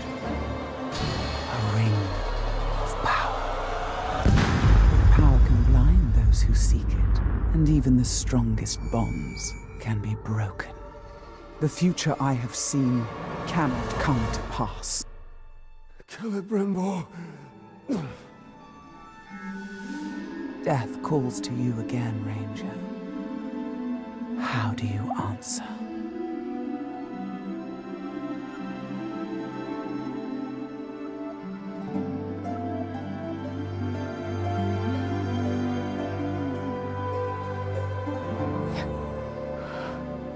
Talion, this is beautiful. Where did you find it? I still have a few friends left in Gondor. What's wrong, my love? The past is the past. Nothing can be changed. We must leave this place. We can go now. You're too late. You're already dead.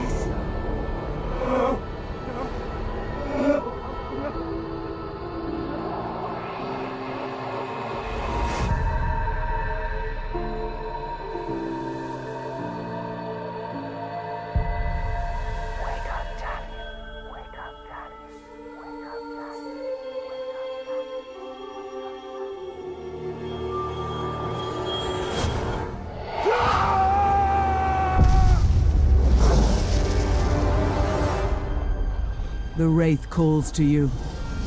I call to you. Wraith! Where are you?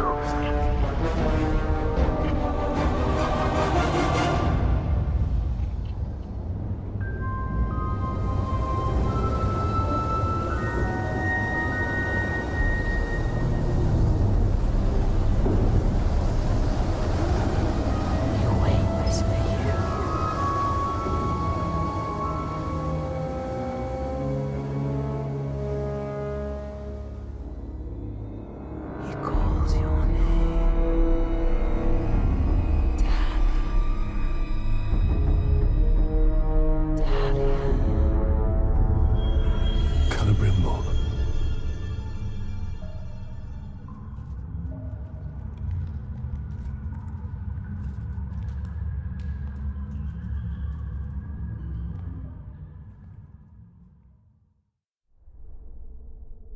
Talion. Talion. I will find you.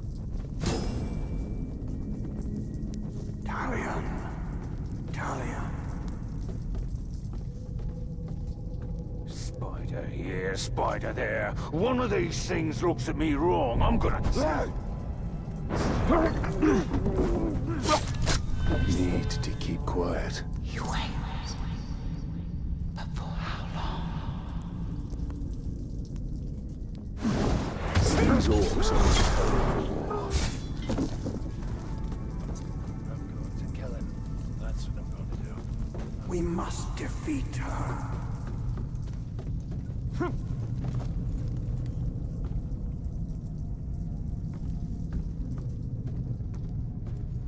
Never know what you'll find here.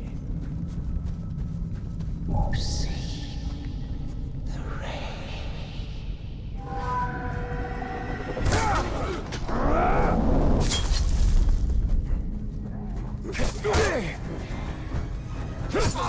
Here it comes! Free me. Blood and pain!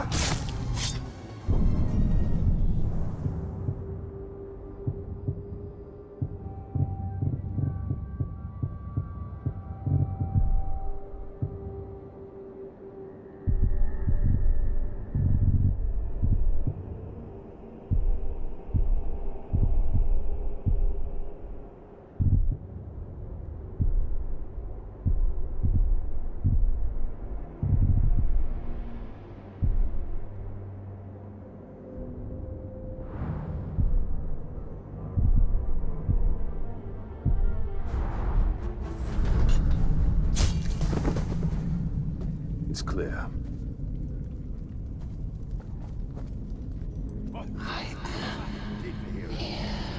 You're getting jumpy. Yeah, famous last words.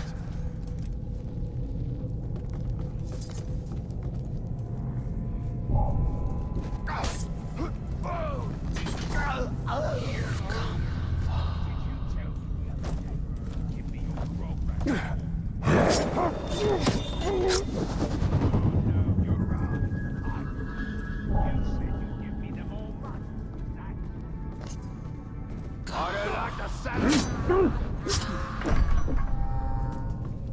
Filthy glove! It's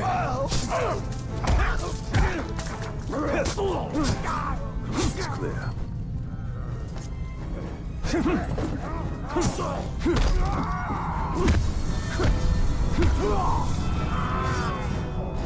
It's clear.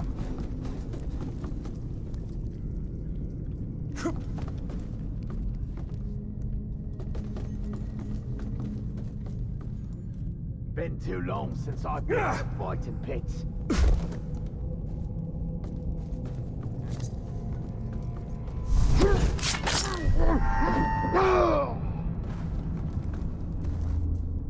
If I was bitten by a poisonous creature, would you suck out the poison?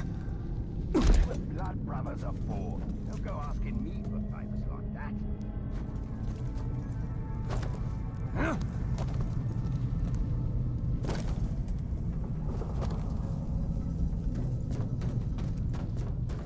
I hear drums in the distance.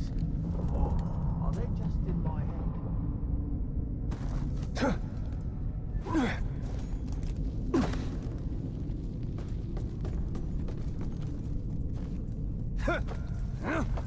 I thought we'd knock this city over like a gunpowder.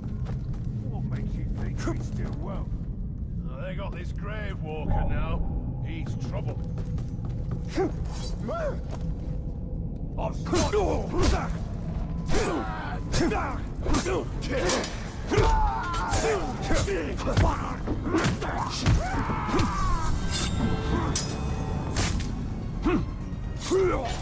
I don't care what I...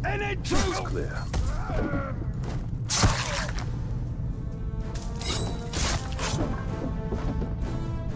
It's clear.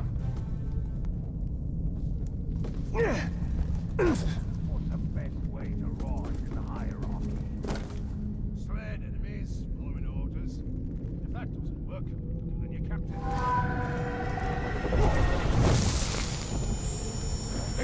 bloody tongue!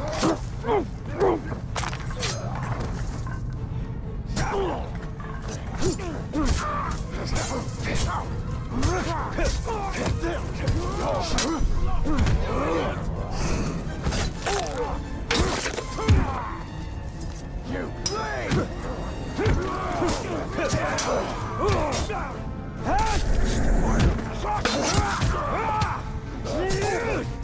I'll block all day!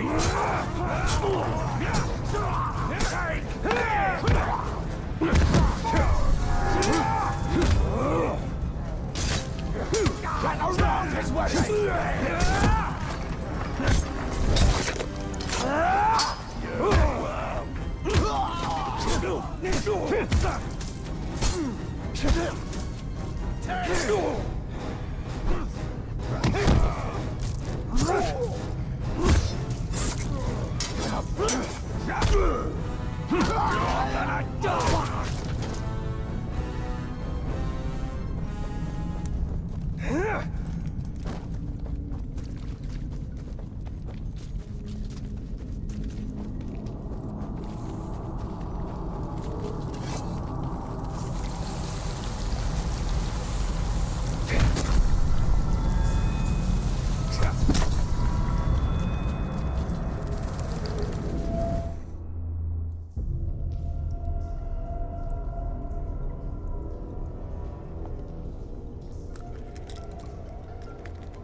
What has been done to you? You've kept us waiting. Free him! Spider does not forfeit his prey, Ranger. Not unless a greater has set free.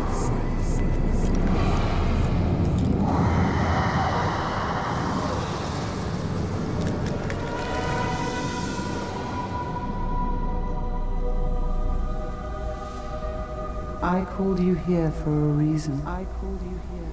You will return him to me. Now.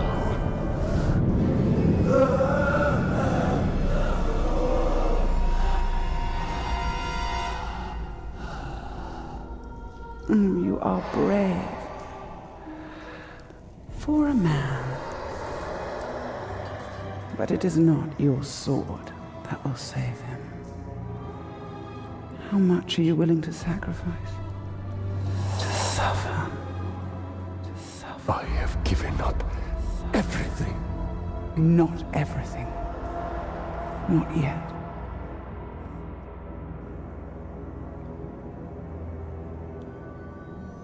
You want the ring? You would give me the ring for the wraith. And find myself beside him in your web. I am Shelob, and I deal only in truth. I wouldn't give it up either.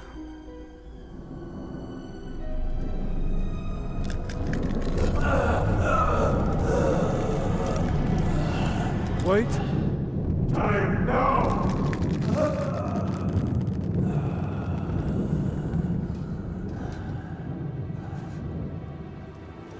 Take your price.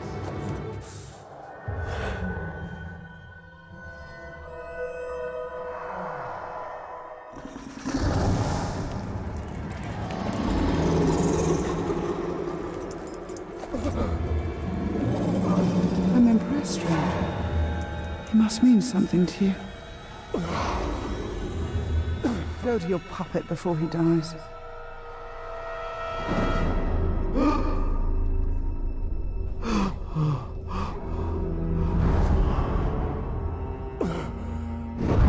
You have doomed us, Talion. Her power was vast before, and now you have given her mine. I poured my life force into that ring. Then we must take it back.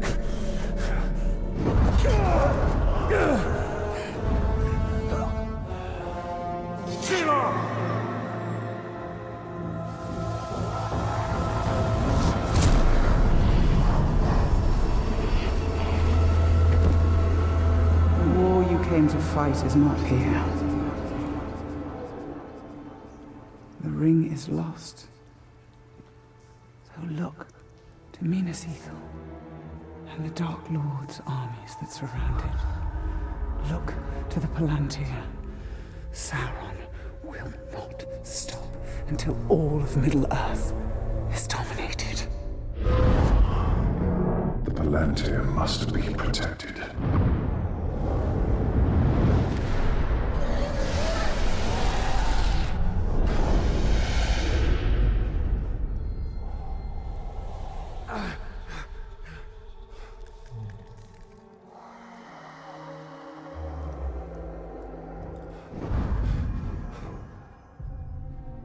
Minas Ithil. I must know if Shelob's vision holds true.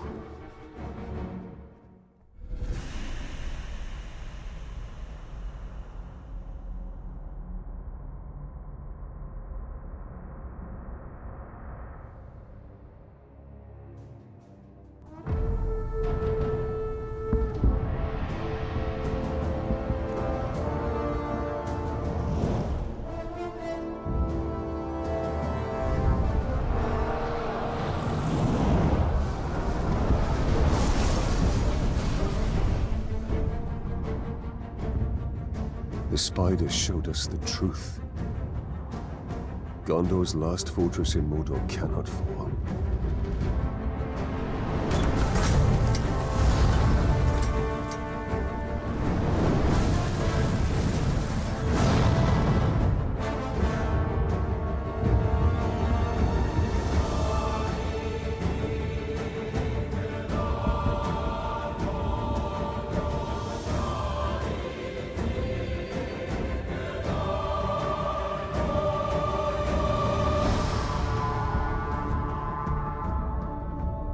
The Palantir is our concern. We must seize it before it falls into Sauron's hands. With it, his armies will be unstoppable. The fate of the city matters not. I will not let them be slaughtered like my brothers at the Black Gate.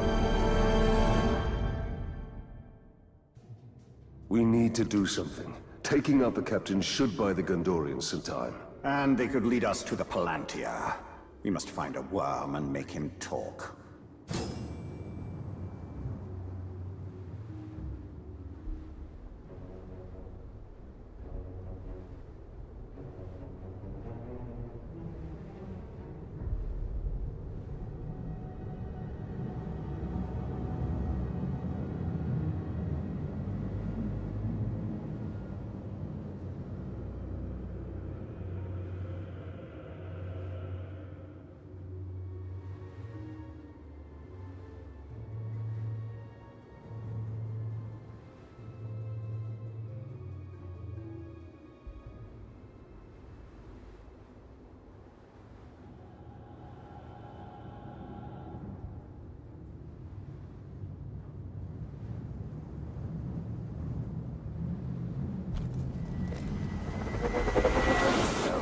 You're a grunt. Take the upper. There. His mind is weak. Did you hear that? Ah! Oh!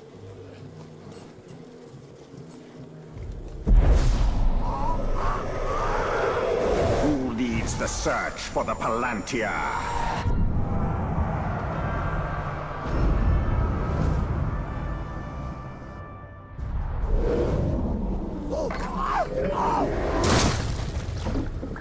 The captain leading the search is in the lower city. Then he will go no further.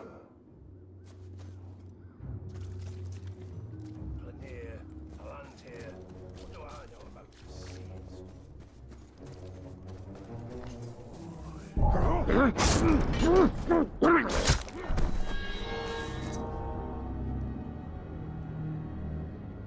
You should have kept your mouth shut.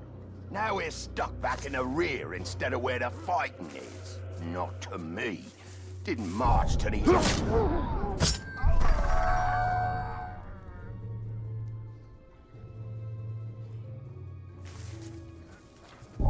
Wait. I smell something.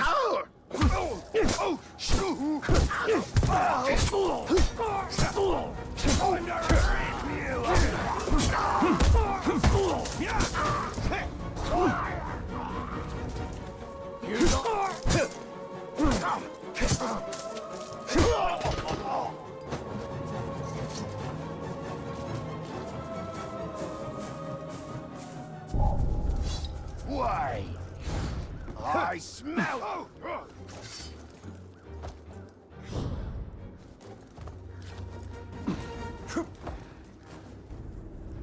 that ranger's back!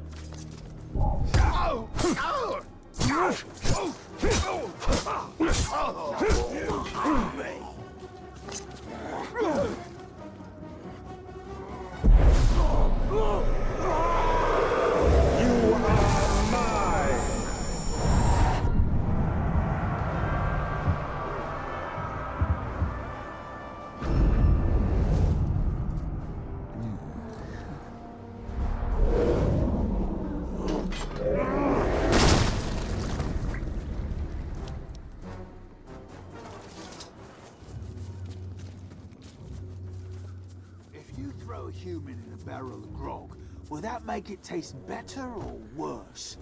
I should try that sometime.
Fight for the middle city. Doesn't man swine! It's the Grey Walker! I thought he was dead. He is! Talion the bow.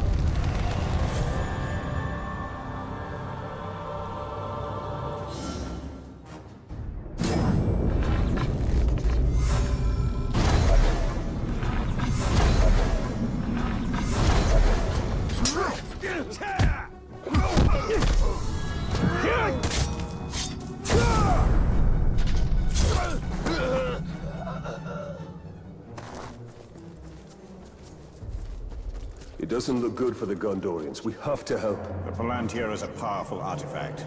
If we were to possess it, we could turn the tide.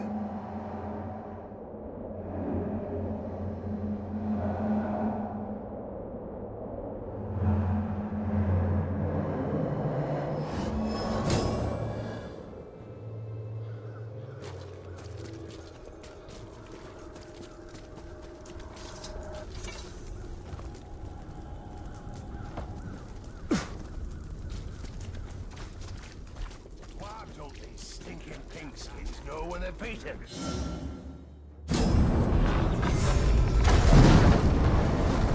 We need to target their captains.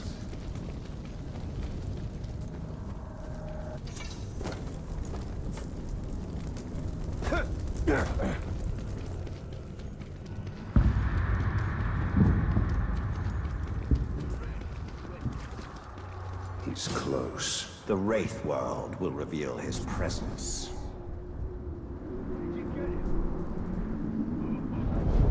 Gosh.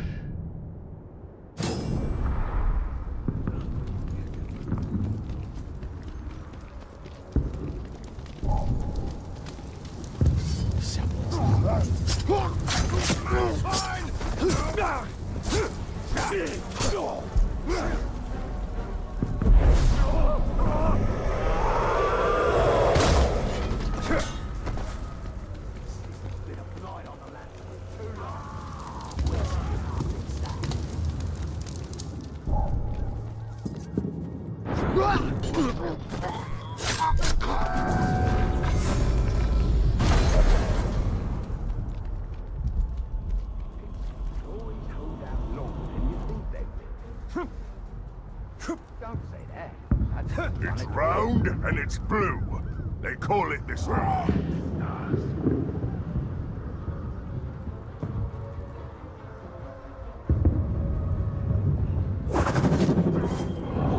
Bogandor! I'll end you. Oh, I've heard stories about you and your wraith. Stories about how you can't die. Well, let's find out if they're true. Gosh.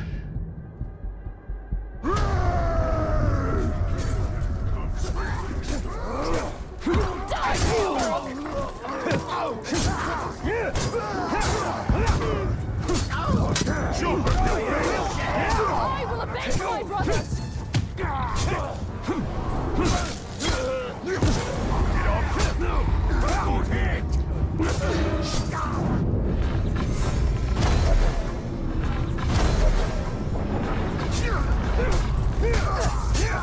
You will never take our city!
Why are you out here alone? My raiding party was trapped in the lower city overnight. How many of you were there? Not enough. Inasethal still stands. We're about to lose the middle city, Ranger. They'll be closing the gate if they haven't already. We need to get up there as fast as we can. I'll be right behind you. Wait! What is your name? Idril. Talia. Don't fall behind, Talion. We've lost enough men today.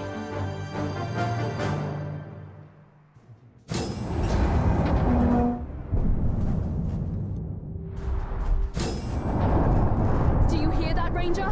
They're closing the gate. Then let's go.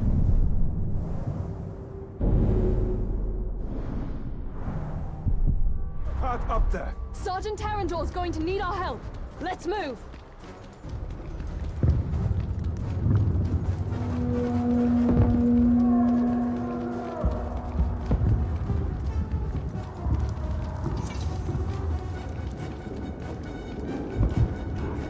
Thought we were dead. I don't know who you are, but thank you.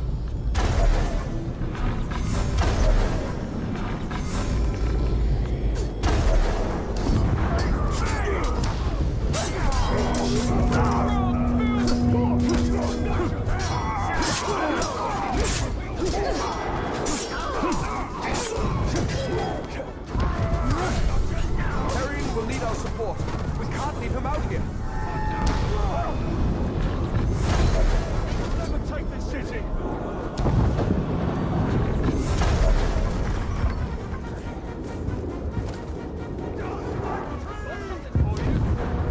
This is just like Shelob's vision. If Sauron's forces get Atlantia, all of Middle-earth will share the same fate.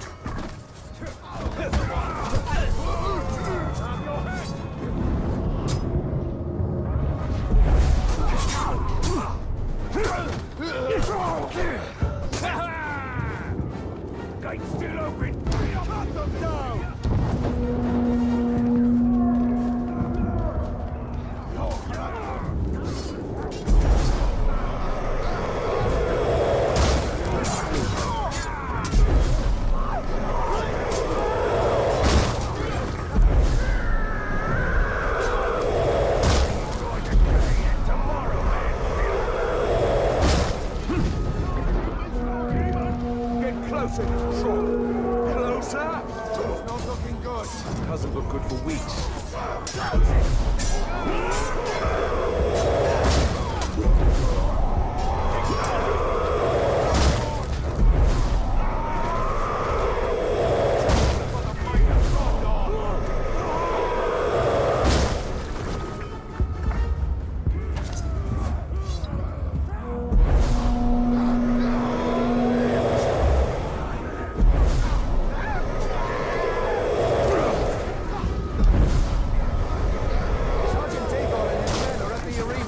We must aid them.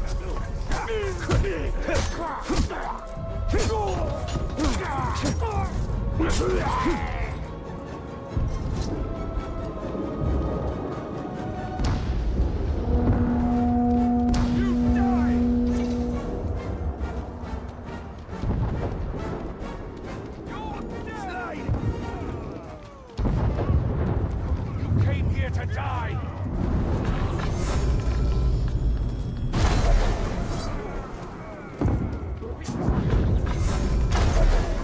We've lost the middle city. Rally at the gate. Keep moving. We'll cover your retreat.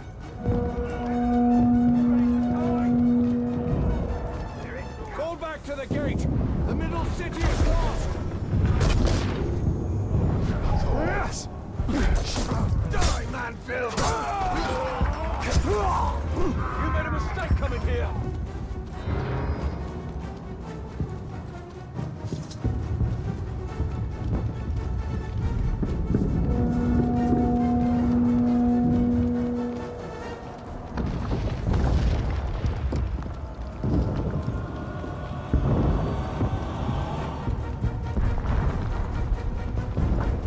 Join us! The gate is closing! We'll be right behind you!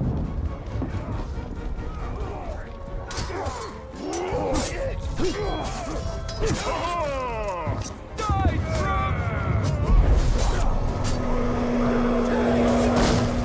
Put you back in the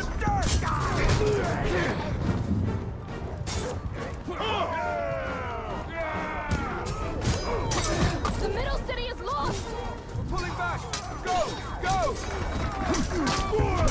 Put you back in the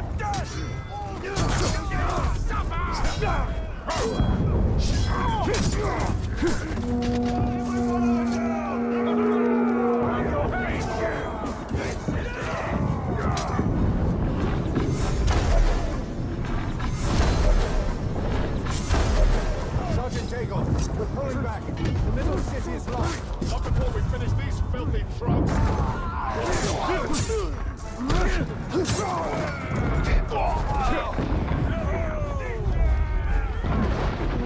We will bury you all!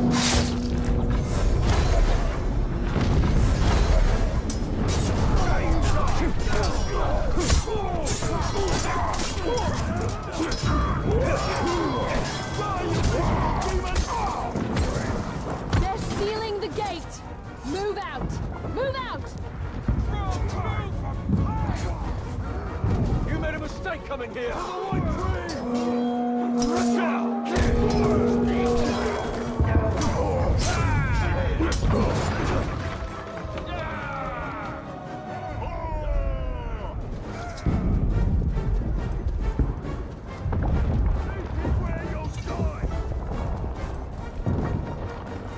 Faster, Ranger!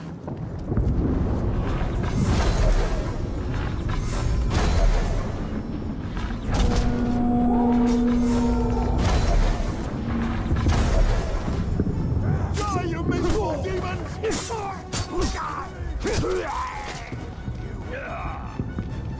Ready to die? Cut them down!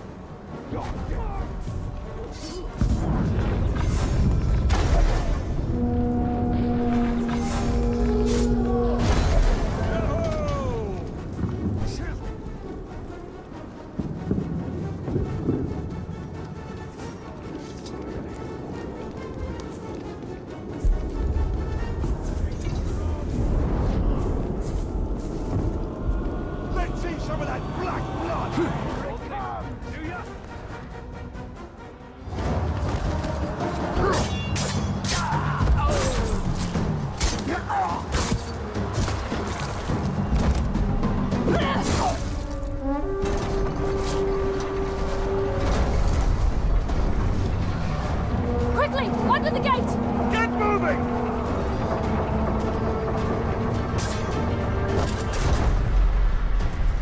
are you doing?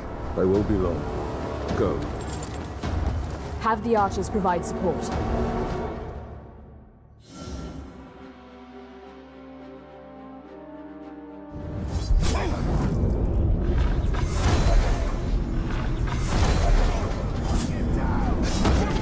You're gonna die like the rest of us!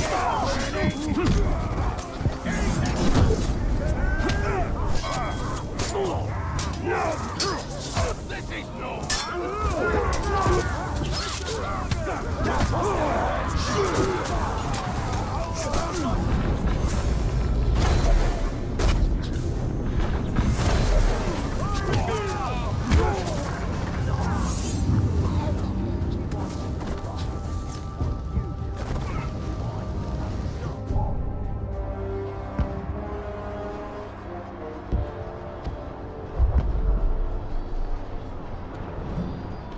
We've lost the Middle City.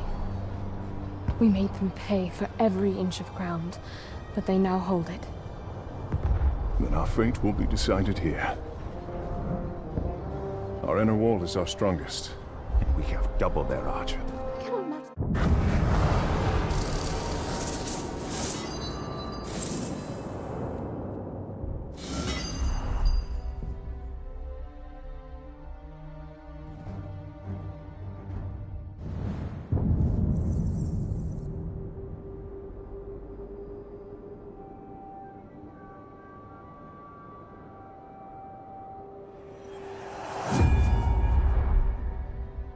We need to secure the Palantir now. The city is weak, and it will not hold for much longer. But we cannot leave the Gondorians to their fate.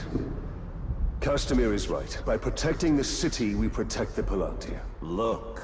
The towers bear his mark. Those were my towers once. Now Sauron's corruption spreads beyond the borders of Mordor. He mocks me. They give him sight. Not without the Palantir.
We will dismantle his hold on Minas Ithil.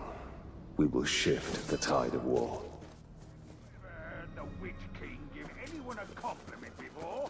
Would it kill him to be a little supportive? I think the less you interact with the Witch King, the better.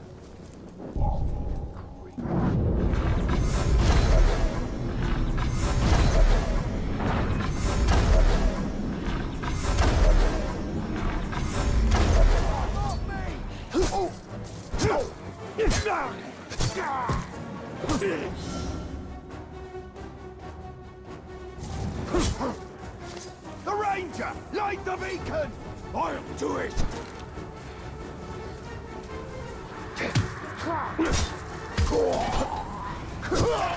Light that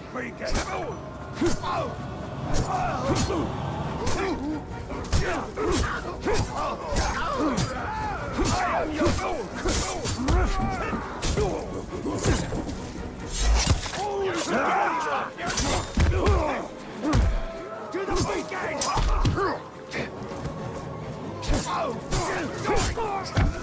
Don't start the signal fire!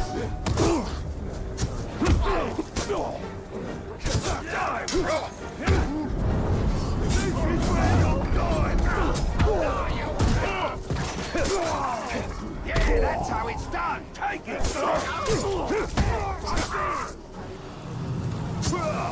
Pigskin on the move!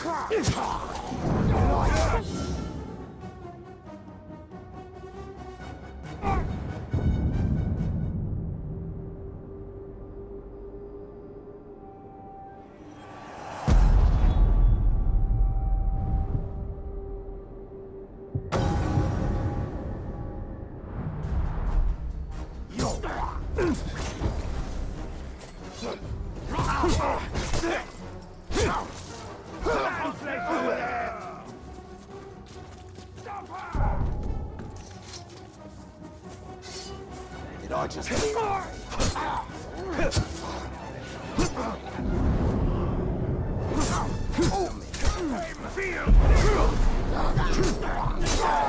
Hell like that!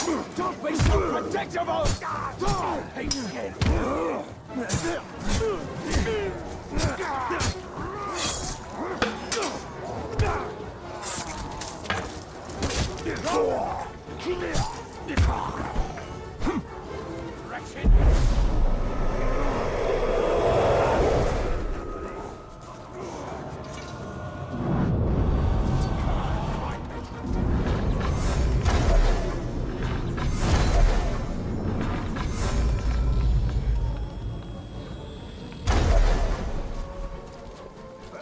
It'll be the blood. Enough.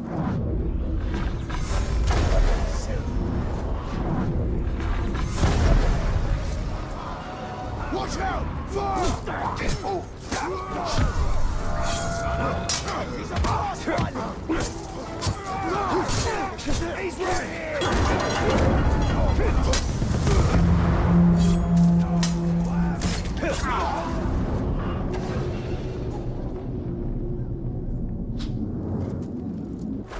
Our warriors are tougher than you talk.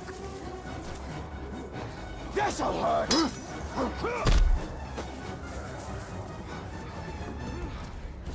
Got him!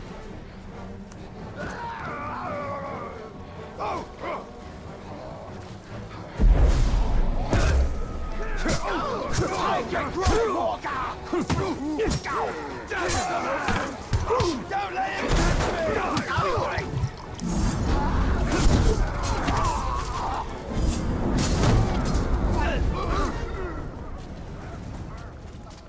The Grave Walker's chasing me!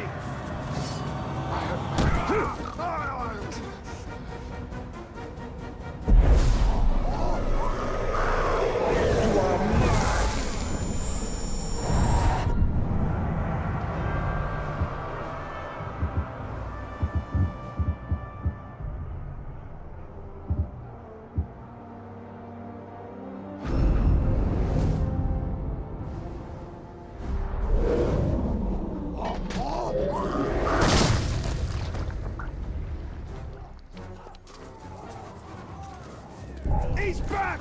You're in for it now! Time for play!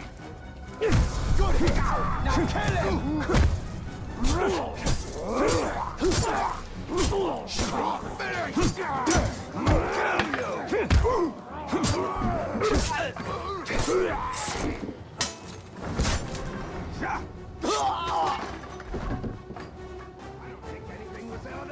Well, I hope you're right. I don't care what it was. Well, if it was something, it'd better stay away. If anything's out there, you will regret making me hunt for it.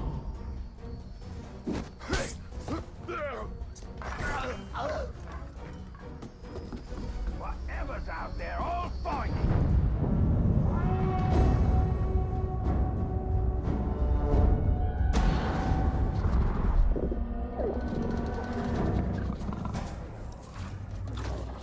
Right then. The moment of truth. Ready for pain?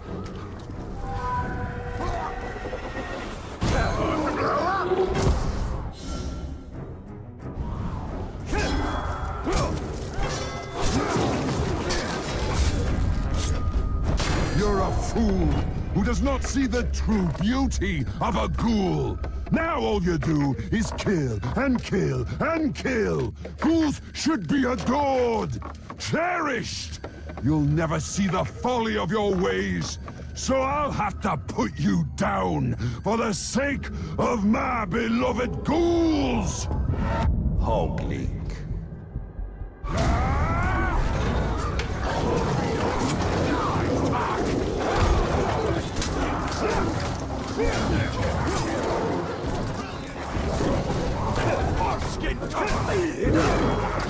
Keep clear of those flames!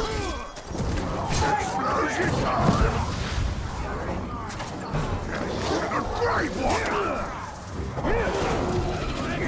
He felt that! You made it!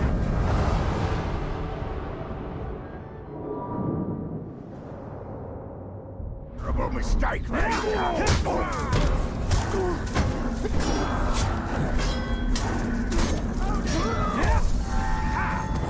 Beg for death! With too many time! Here we go! Come on!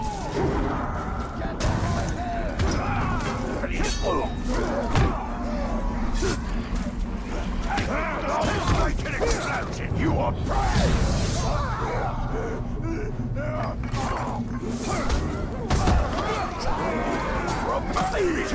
Don't let it slip away! Stop moving!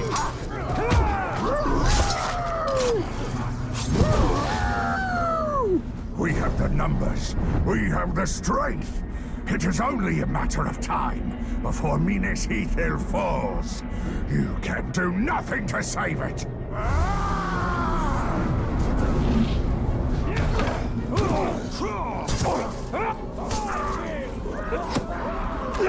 You can't hurt me! On your knees, worm! Manswine! It's your lucky day. I found you before the Nazgul did, and I'm more merciful. I only want your body to play with, not your soul.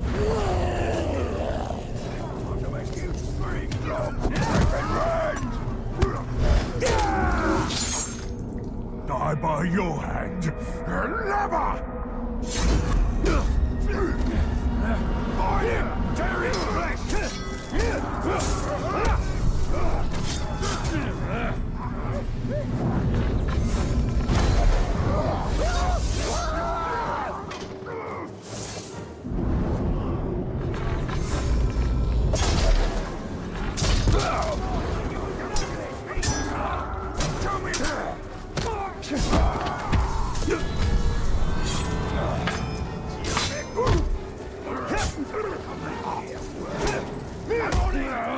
Just one hit and you're already distracted!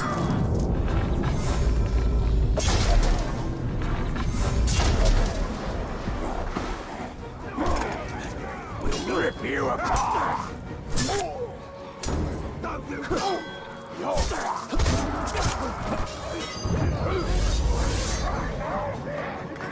What's your aim? Lucky was nothing! Keep it off balance! You will fall!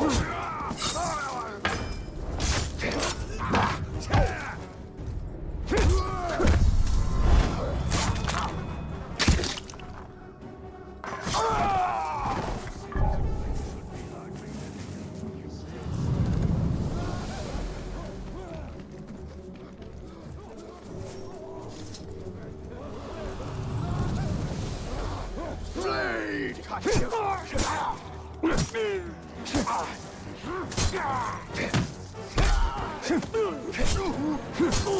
legs!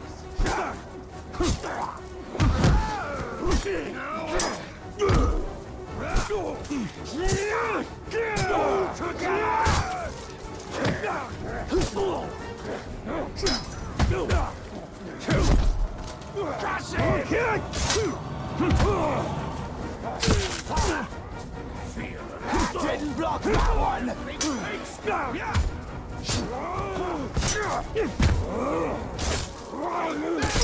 Can't kill us!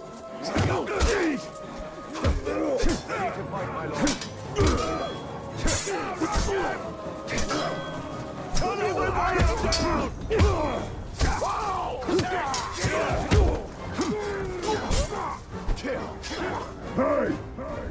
I got a spear with your name on it. A spear that says victim. A spear that's good for killing you and mounting your head on afterward.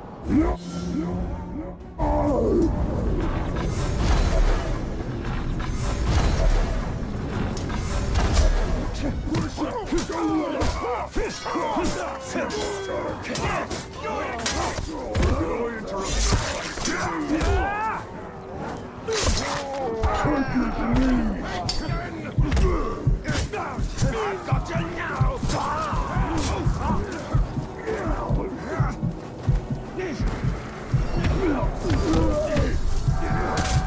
Get back!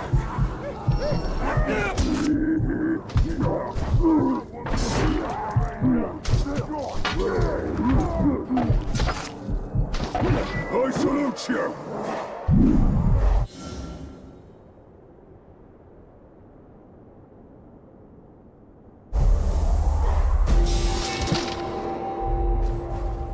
Too slow, Tark! Someone knock him down! Yeah, more of those!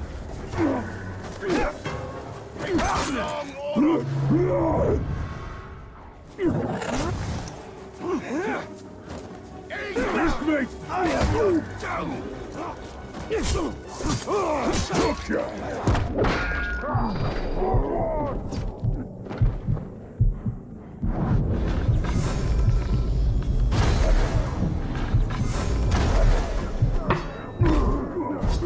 He's here! He won't slip away!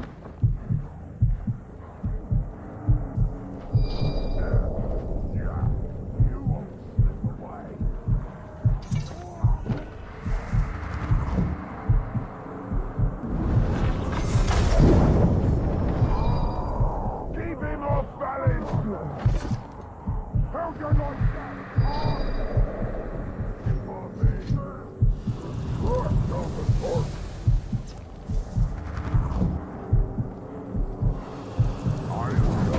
Watch this!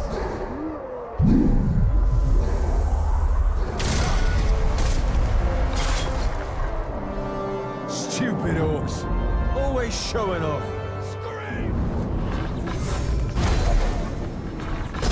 Hey! Oh, yeah, mine! That's an easy target. Hard to focus when I'm bleeding to destroy, isn't it? All together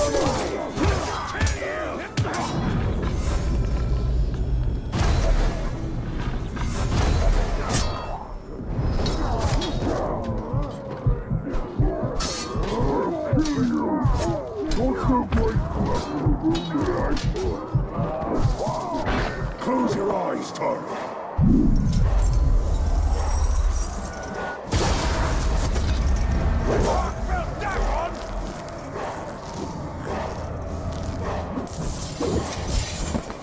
Your head should be worth a bonus or two.